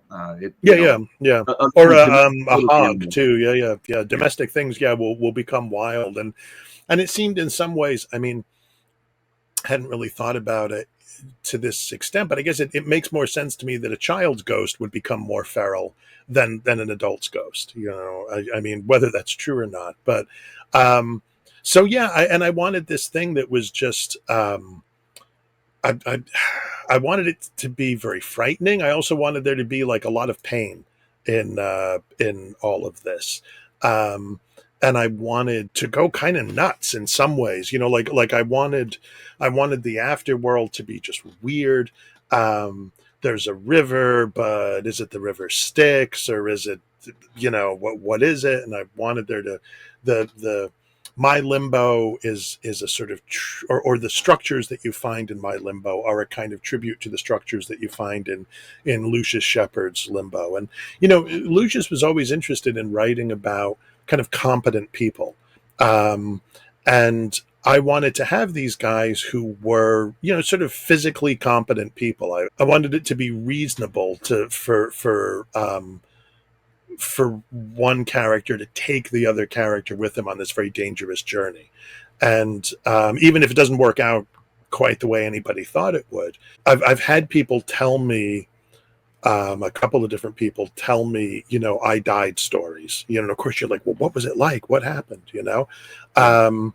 And no two add up, at least the people I've talked to. Yeah. And so I kind of imagined it's funny because now that we're talking about it, I think this is thematically similar to what happened in Lost in the Dark. Like I thought, what if people had told you one story about their death experience or near death experience, but in fact there was something far stranger below that they just couldn't tell you about. They couldn't tell you, yeah, I died and I saw John Lennon and it was really weird, and I what does that even mean? So I wanted I wanted to have part of what's going on in the story be a similar kind of process of revelation, of well, actually the afterlife is a lot stranger than anybody thinks. And here's, here's why. Yes. And then the theme I was referring to earlier, that we see in a number of your works, is the lead character here who's going and meeting the artist Hunter, who is a famous photojournalist, trying to help him out as he's at end of life. This character is refers to having grown up in a staunchly Catholic family, and actually having had participated seriously in religion. Of course, it comes with a lot of baggage, but it's also it does give a framework for thinking about for dealing with existential questions, for dealing with human experience of the numinous, and that proves to be actually pretty pretty helpful for him to even just have the language to speak of the experiences that he is having, and that and to be able to understand Hunter Kang's experience here. And we see that too in the title story for your collection, Corpse Mouth. Like the experiences that those characters are having with this strange primordial being don't really fit very well within the confines of a Orthodox Christianity, for example. But there's still that religion gives them at least a way to approach the numinous and the weird, and that maybe there's some kind of hope in the possibility that the glory of what we will come to experience in an afterlife it will set into perspective the pain and suffering that we go through here. My original intent for the ending of the story was it has an epilogue, and the original intent was for it not to have an epilogue. It was to end. So if you read the story and you get to the end, you don't have to read the epilogue if you don't want, I suppose. It was a good ending in a lot of ways. It was a solid ending. It was also kind of a brutal ending. It left some questions that I just couldn't bear not to answer, and I wound up having to write this epilogue, which casts everything in a more hopeful kind of a light, and which allowed me then to import the quotation from Lucius's story as well. And I was like, oh yeah, well that kind of works as well. There's a kind of like it made me think, oh yeah, this is what I was supposed to do with the story if it's trying to echo Lucius's story. I sometimes think that it might have I don't know if people would have found it more satisfying as a kind of a horror story, if I had just left it where I left it with a lot up in the air. But there was this way in which I thought I can't leave things where they are. Again, this is like trying to avoid spoiler territory, but I thought, and so for, what the story is also about in some ways is that the protagonist, at least the point of view character, is saved. I guess like he gets a get out of jail free card in this very self-conscious, very Deus Ex Machina kind of way, and that then something of that extends into the epilogue so that what you get is something that is attenuated perhaps, but that is also a little bit optimistic.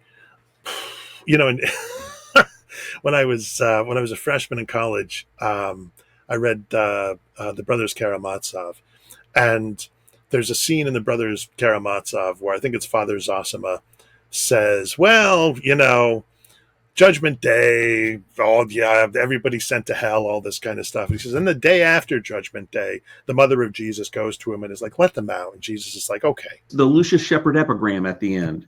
From his story Limbo, if I can read this, he says, and if he were wrong, well, what would be the harm in that? Better to be wrong forever than to live without hope.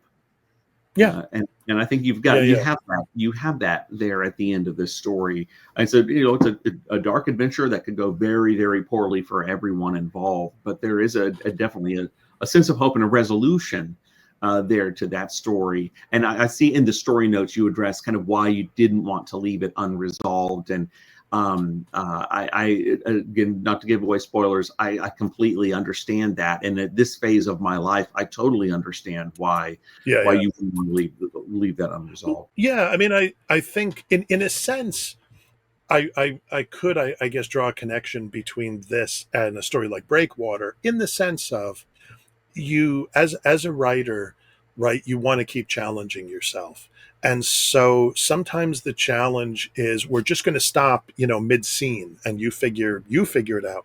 And sometimes the challenge is we're going to have a happy ending, and or a happy-ish ending, and we're just going to you're just going to have to live with that. Yeah. And there will be plenty of other monster endings. There will be plenty of other things where terrible endings. Don't worry, people. But Plenty of pessimism to spread There's, around. that's right. There's blood and gore for everybody. But that, and I think that the tricky thing, the tricky thing with writing a kind of happy ending, whatever form, right, is you want it to feel earned. So that you want it to, you want the reader to feel, okay, I can live with that, which I think is different, a little bit different from hooray, or which is okay sometimes too, right? Sometimes, whatever. Sometimes you just want to see the bad guys defeated, and that's fine. But I have found, in the last couple years, in particular, I wrote a story for Dan Coxon's Heartwood anthology, which is a tribute to the work of the writer Robert Holdstock. And I wrote a story called In Acadia Ego, and which is set in Acadia National Park in Maine. And, it's a kind of a supernatural story, but it's also, it has elements of what I hope. I hope there are elements of sort of like terror, as it were, or terror and wonder in it. But ultimately, it is a kind of a happy ending, or as happy as you can get, given the kind of story it is. And I just, that makes me feel, writing those kinds of endings actually makes me feel very uncertain.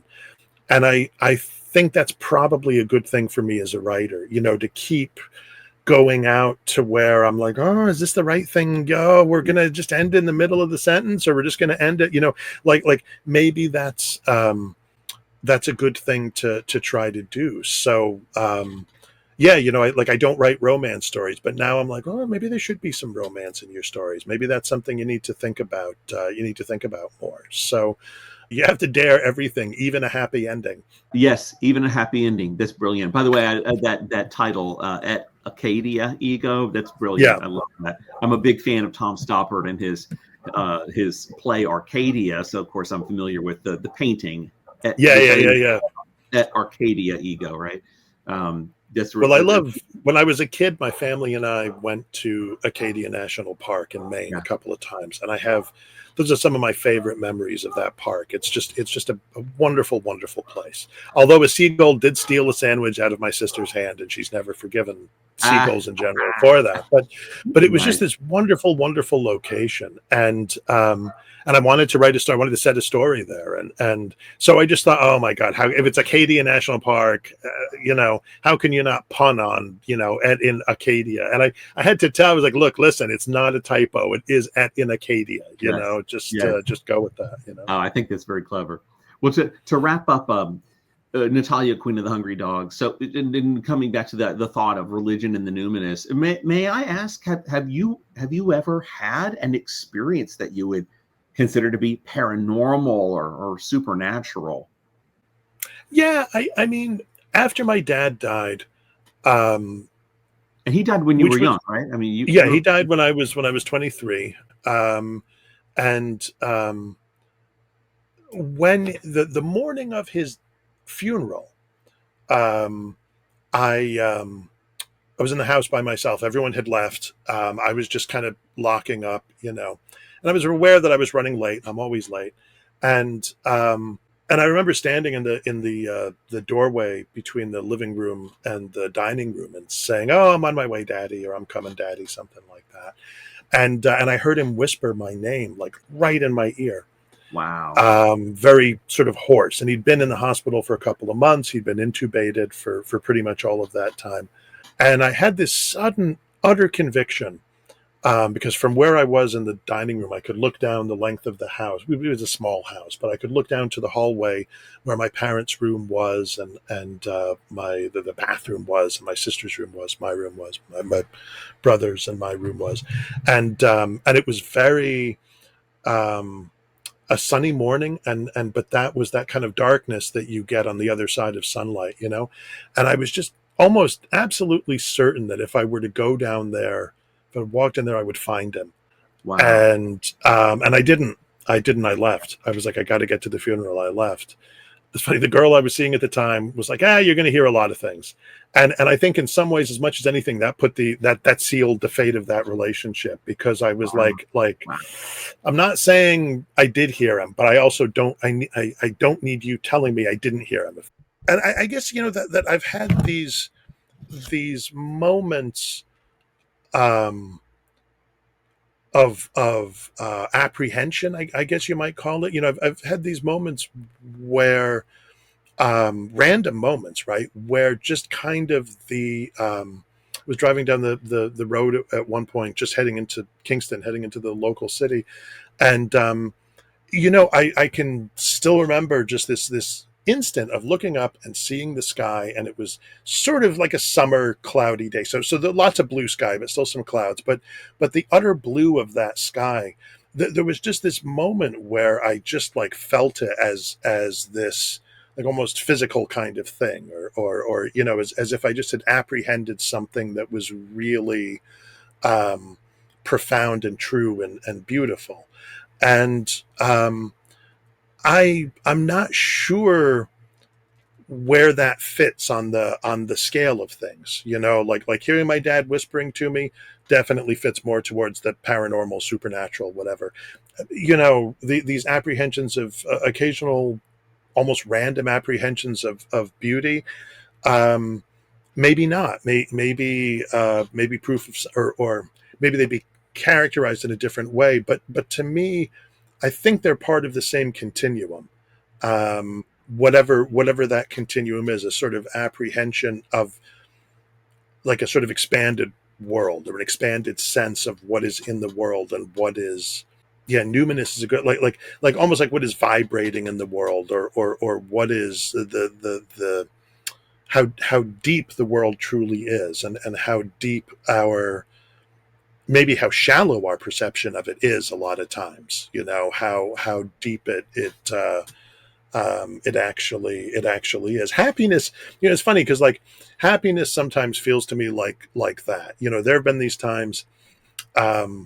My younger son is an amazing guitar player. There have been times I've just stood watching him play the guitar with this big stupid grin on my face. I'll be recording him with my phone or whatever. And that joy feels, it's intensely human. And it makes me feel a little bit bad for my parents in some ways, because all I ever did was write. like it wasn't as if they could like stand watching me write. Oh, go get that. There's look another adverb, But I could see those things, and that filled me with just such tremendous and utter joy. And I think those, again, that's I think all of that is part of this kind of depth of the world that it feels, my goodness, these days it feels really hard to apprehend. And look, someone could say to me, all of this is explainable by like natural or naturalistic phenomenon. Okay, like I have no dog in this fight. I would absolutely love it if there's an afterlife and I will have time to read all of the books that I have like stacked up around me. That would make me, when Borges says, I've always imagined paradise will be a kind of library, I'm like right there with you, buddy. Yes. But I have no, if somebody wants to say that's ridiculous, what are you talking about? Okay, that's fine. Go your own way. Let me have my thing. You have yours. Yeah.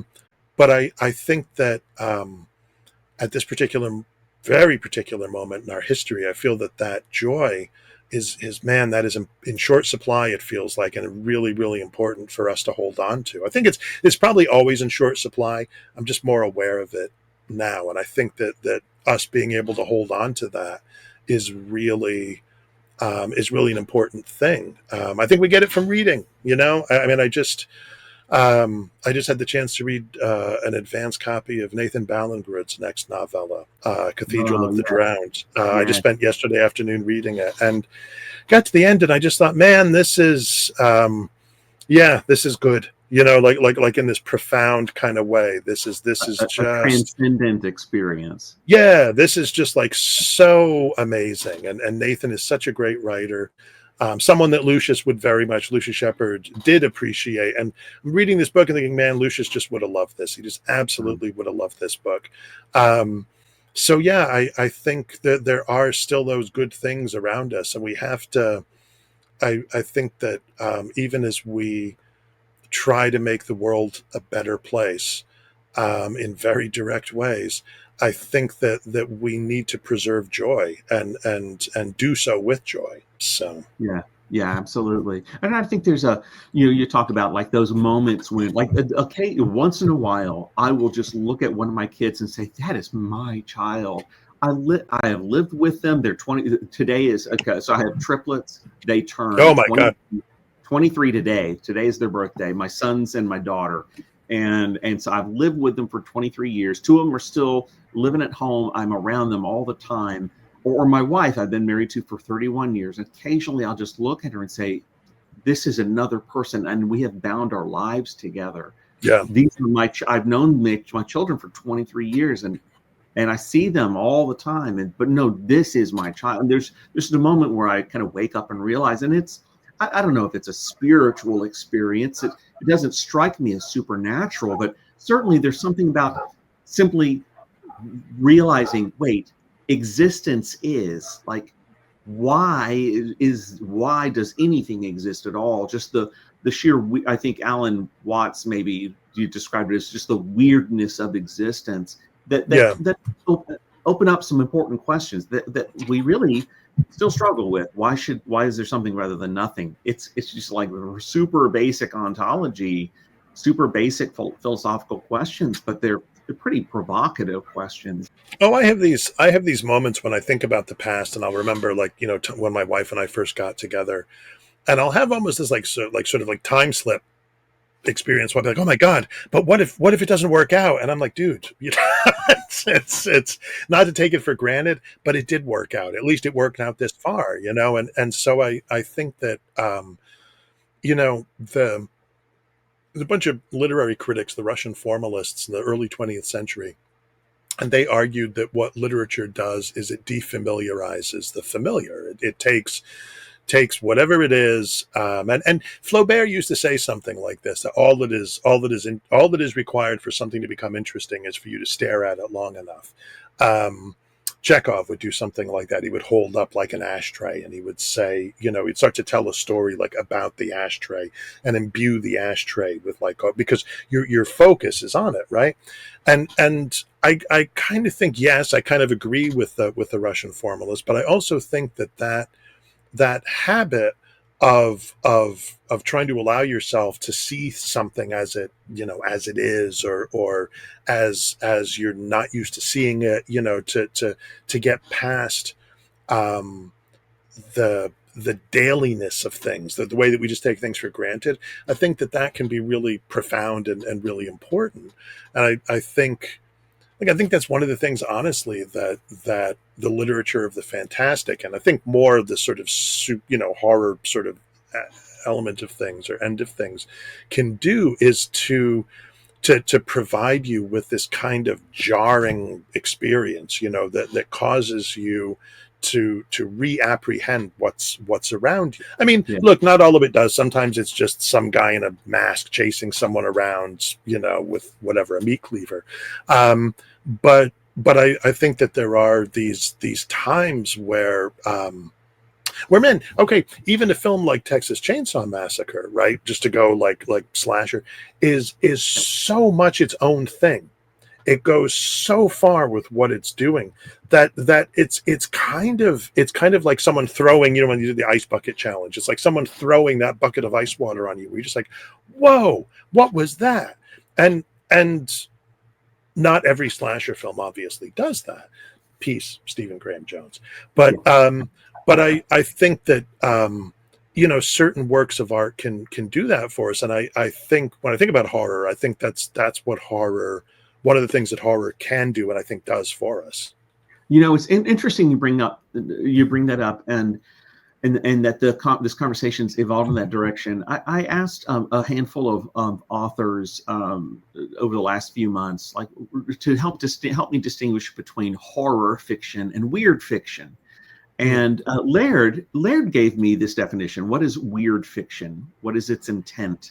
Its primary effect is a destabilizing sort of influence. Things are just not right. Could be ill, could be positive, but the ground is unsteady beneath your feet. And when you brought up that jarringness, or look at this thing, but no, look at it differently. Look at it from a different angle.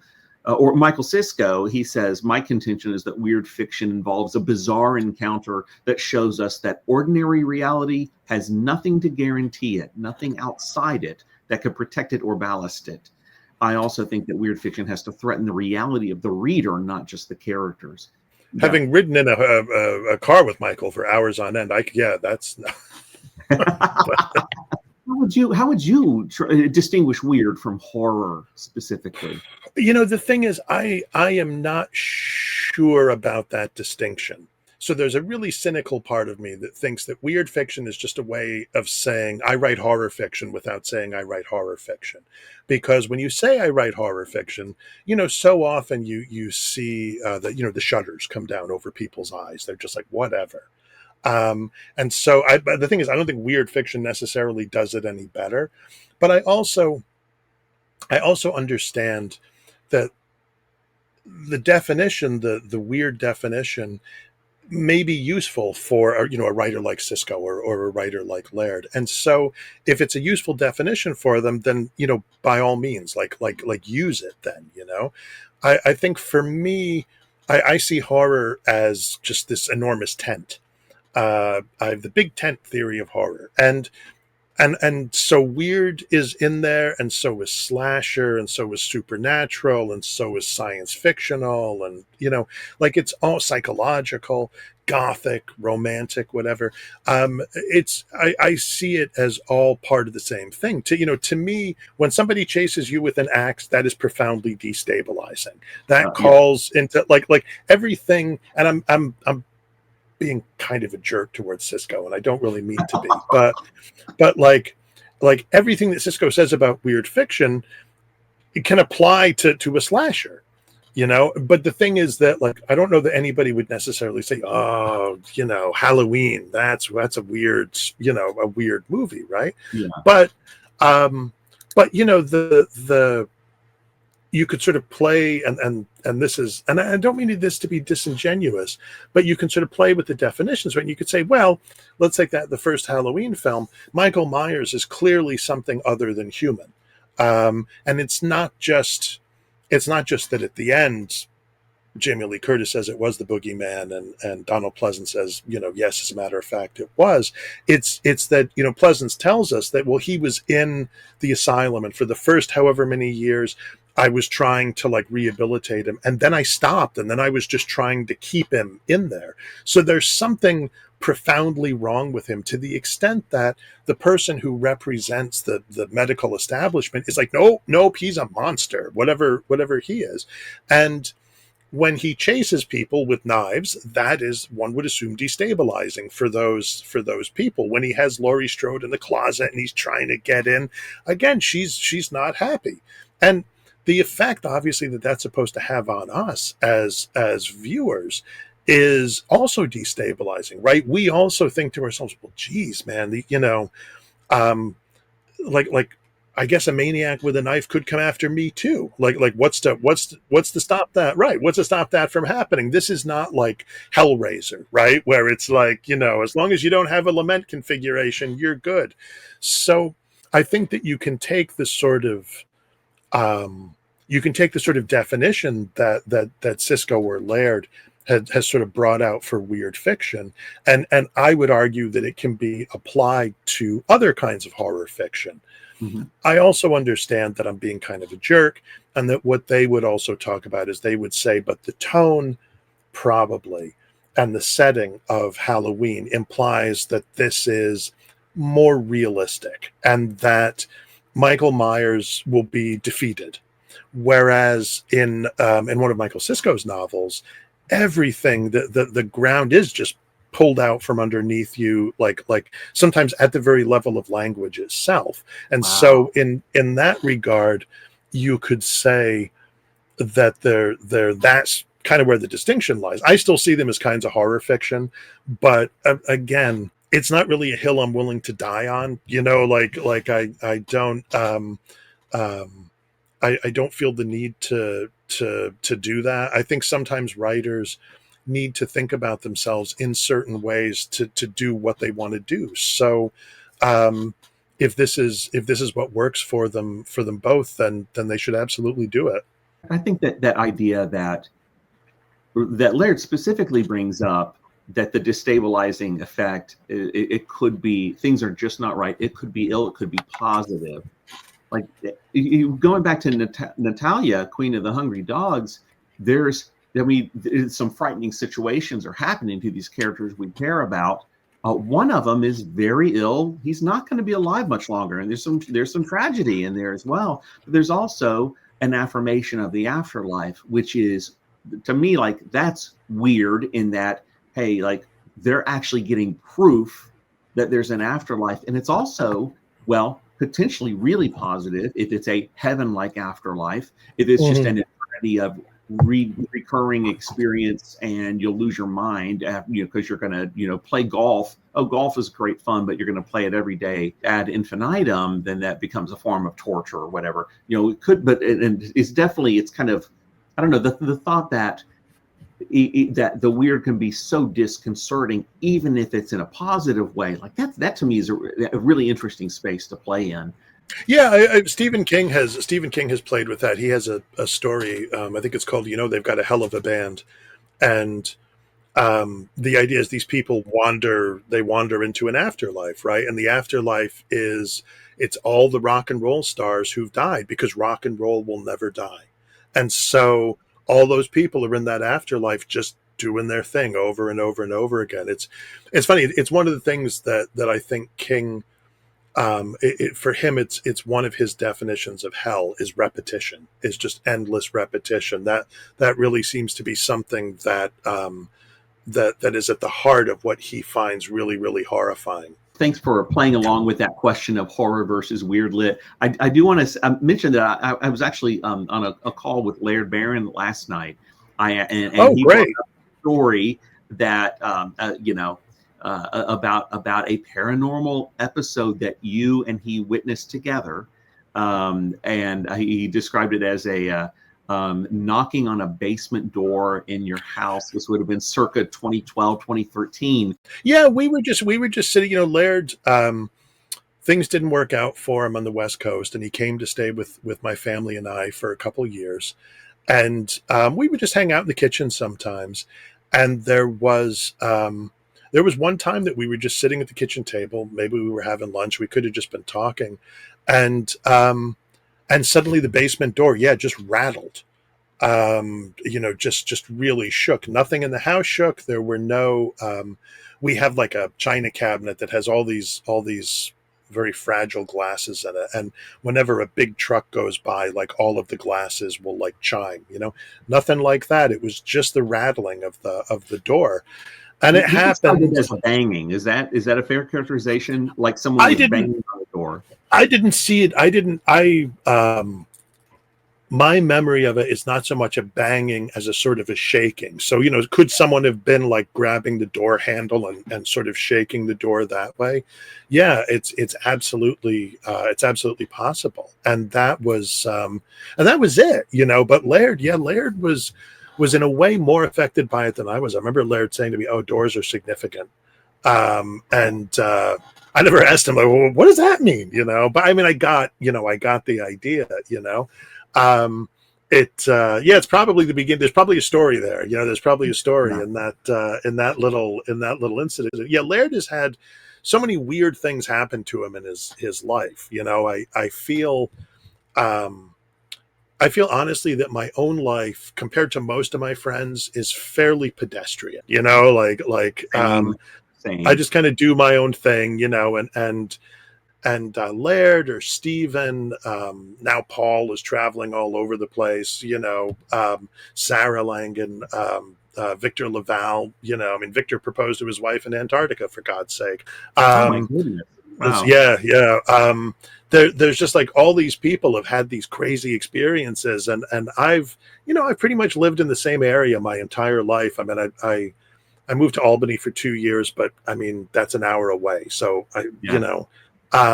And I'm basically just very very local and very domestic, and I've the kinds of things that my friends have done, the kinds of amazing adventures they've had, and so on. I just kind of tell them, I'm like, oh, you know what happened to Laird one time, or Stephen Graham Jones tells this story, like Yeah. as if I'm like the chronicler as opposed to the protagonist. Yes. Yeah. I think people look at figures like Laird Barron and Stephen Graham Jones and realize like these guys have been to hell and back, and they're here to tell us the story. Like they've the stuff that they've survived in particular, their childhoods. Yes. And then Stephen tells these insane stories about wild animal encounters that you wonder how does he survive? Like he got rattlesnake poisoning one time from a dead rattlesnake that he didn't even touch, but he got poisoned by it through just a bizarre circumstance. And then he just kind of sweated it off instead of going to the hospital. I think just crazy things like that. But I think people look at like folks like that and it's like it reminds me of how Bono of U2 spoke of Johnny Cash after Johnny Cash died and said, like, all of us know that in comparison to Johnny Cash, we are weaklings. And survivors like Laird and Stephen, and it was like, I would never survive that. Yeah, I think, but I also think I mean, look, Laird and Stephen have had these amazing lives, but I also think as a writer, whoever you are, your life is full of stuff like that, the door rattling. I mean, that has nothing to do with either Laird and I in a sense, like who we are. It was just something that happened while we were there. Right. So there were experiences like that, sort of weird little experiences that happen to all of us, and that or close enough anyway, right? That all of us can build on in our fiction. I think that our own it comes back to that idea of all that's required for something to become interesting is for you to look at it. Laird came to visit my creative writing class many years ago when I was still teaching at college. And we just started to kick around this idea. Let's take a very a very sort of stereotypical moment. Oh, it's the wedding. Does anybody object? What if somebody says yes? What happens then? And usually we think, oh, that leads in a sort of comic direction or whatever, right? Vince Vaughn is going to show up with Owen Wilson, but what if not? And so I'm trying to remember if it was his story, The Worms Crawl In, that came from that conversation. But you can take you can take these things that are relatively mundane or seemingly mundane, right? And then just run with them in some kind of crazy direction. So I would, much as I love hearing the stories of all the crazy things they've gotten up to, I would also say to anybody who's out there like, oh my God, well, I've never done any of the things those guys have done. It's okay. You don't have to. You can still I'm too happy. You can still do it. I'm basically too happy. I can't write horror because my life's too nice and I'm too gentle. That kind of, It's like that. No, and I think that I really, here we are back with Flaubert again, but I really adhere to Flaubert's dictum: be orderly and like a bourgeois in your life, so you may be violent in your art. I look, the people who were violent in their lives. I mean, where's poor Kurt Cobain? I mean, we should have. I think Cobain was 2 years older than me, but we should have had decades of music from that guy. Yeah. The same thing is true of Jim Morrison or Janis Joplin or Jimi Hendrix. We should have had decades of music from all of them. Yeah. There were things, John Lennon. There were things you can't control. There were things that just that just happen to you. But there were so many cases where you look at people who you could say, oh, they burned out, they didn't fade away and all that. But who says they have to fade away? The Rolling Stones haven't faded away. They're still going. Yeah. Paul McCartney's still going. Robert Plant's making all different kinds of music. I mean, it's amazing. Yeah, Stephen King is still going. So Ramsey Campbell is still going. So I think that I think that you can. I'm all in favor of try to make things comfortable for yourself in a kind of creature comforts kind of way, and then when you're in that sort of setting, then you have I think the possibility of making some great art sort of undisturbed. Yes, that's awesome. Great advice, and I'm going to take that to heart. Thank you. Tell us a last thing as we wrap up. You do have this new collection coming out August 5 from Word Horde. So, folks, if you haven't pre-ordered this, go ahead and get it. Or if you're listening to this after August 5, go find Word Horde's website. Ross Lockhart, whose name, by the way, is on all over horror fiction, starting in the probably mid 2000s. Go and order a copy of Lost in the Dark and Other Excursions by John Langan. And there was also some news that you do have another novel that is at least planned, I think, for next summer. Can you tell us anything about that? Sure. Yeah. I actually, it's funny. This relates to film news in a sense. A few years ago, my film agents reached out to me and they said, "Hey, we're thinking we should pitch The Fisherman as like a sort of Netflix series." And I was like, "Cool." And they said, but the problem is Netflix is going to ask us what season 2 or 3 or, and I was like, no problem. I have ideas for a couple of different books that are not direct sequels to The Fisherman, but are sort of set in the same universe. So I wrote these 10-page summaries of each book. One was called The Tunnel and one was called The Cleaving Stone. And I sent them to my film guys and never heard from them about that. But I sent them to my agent and I was like, hey, just thought you might like a look at these. And I guess I was kind of hoping my agent would do what she did, which was to say, hey, can you write these? And so we talked about them and we decided that the one we called the Cleaving Stone, that was the one to go with. So I wrote about 20,000 words of that. And we shopped it around, and Ross was the one who wanted it. So I've got, I mean, I've got a ways to go on it. It was originally going to be out in June of 26, but given that Lost in the Dark is coming out in August, I think it'll probably be August of 26.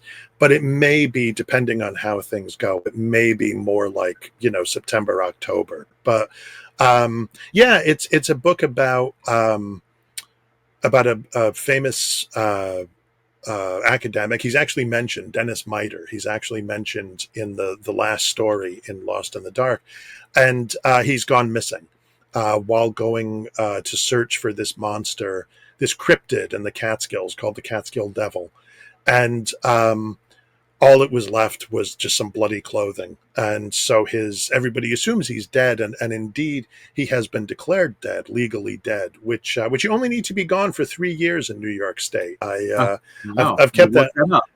Yeah, I've kept that news from my wife. So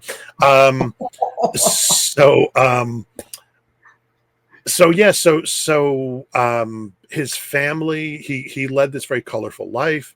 He went from being a sort of an anthropologist, a scholar of folklore and such, to actually coming to believe in some of this folklore and kind of trashing his academic reputation, but cashing in and making a lot of money and sort of like not quite Finding Bigfoot, but like those kinds of specials, and then he's disappeared. So the students that he nurtured, he mentored, he was married many times, so he has a few different children. They've all just kind of like, well, and the story begins after a bit of a prelude. The story really begins when his widow reaches out to his children and some of his students and says he's alive. He's reached out to me. I've seen him, and he wants to see you guys. And so they decide that they will go he gives them this route to take through the Catskills, and they decide that they'll go and see him, and crazy things happen. Wow. So it's kind of maybe a little Dead Poet Society there kind of going on. Let's find our, the teacher student relationship, but that sounds very dangerous. It had the initial inspiration was Faulkner's novel Absalom, which is about this guy Thomas Sutpen, who shows up in Yoknapatawpha County, and he desires like kind of dynasty. He wants to. He builds this big plantation for himself, and he wants to. He comes from like sort of poor white mountain folk, but he wants to achieve this legacy for himself. And the way that the novel works is that you see him through the eyes of different narrators and different perspectives. So there's one character who sees him as like this sort of almost biblical scourge, and there's another one that sees him in terms of like sort of Greek tragedy, and there's another who sees him in terms of sort of more modern psychology. And so I really like that idea, and I thought that's a sort of inspiration behind the book, is this guy who wanted and wanted and wanted and wanted, and even though there was a tremendous price that it exacted on his family, and there's a cryptid in it too. So what was it called? The Catskills Devil? The Catskill Devil. Yeah. Like sort of like think Bigfoot, but maybe a slightly more aggressive Bigfoot. Is that like a real like known cryptid, or is that something you made up? It will be. Wow, awesome. I love it. All right.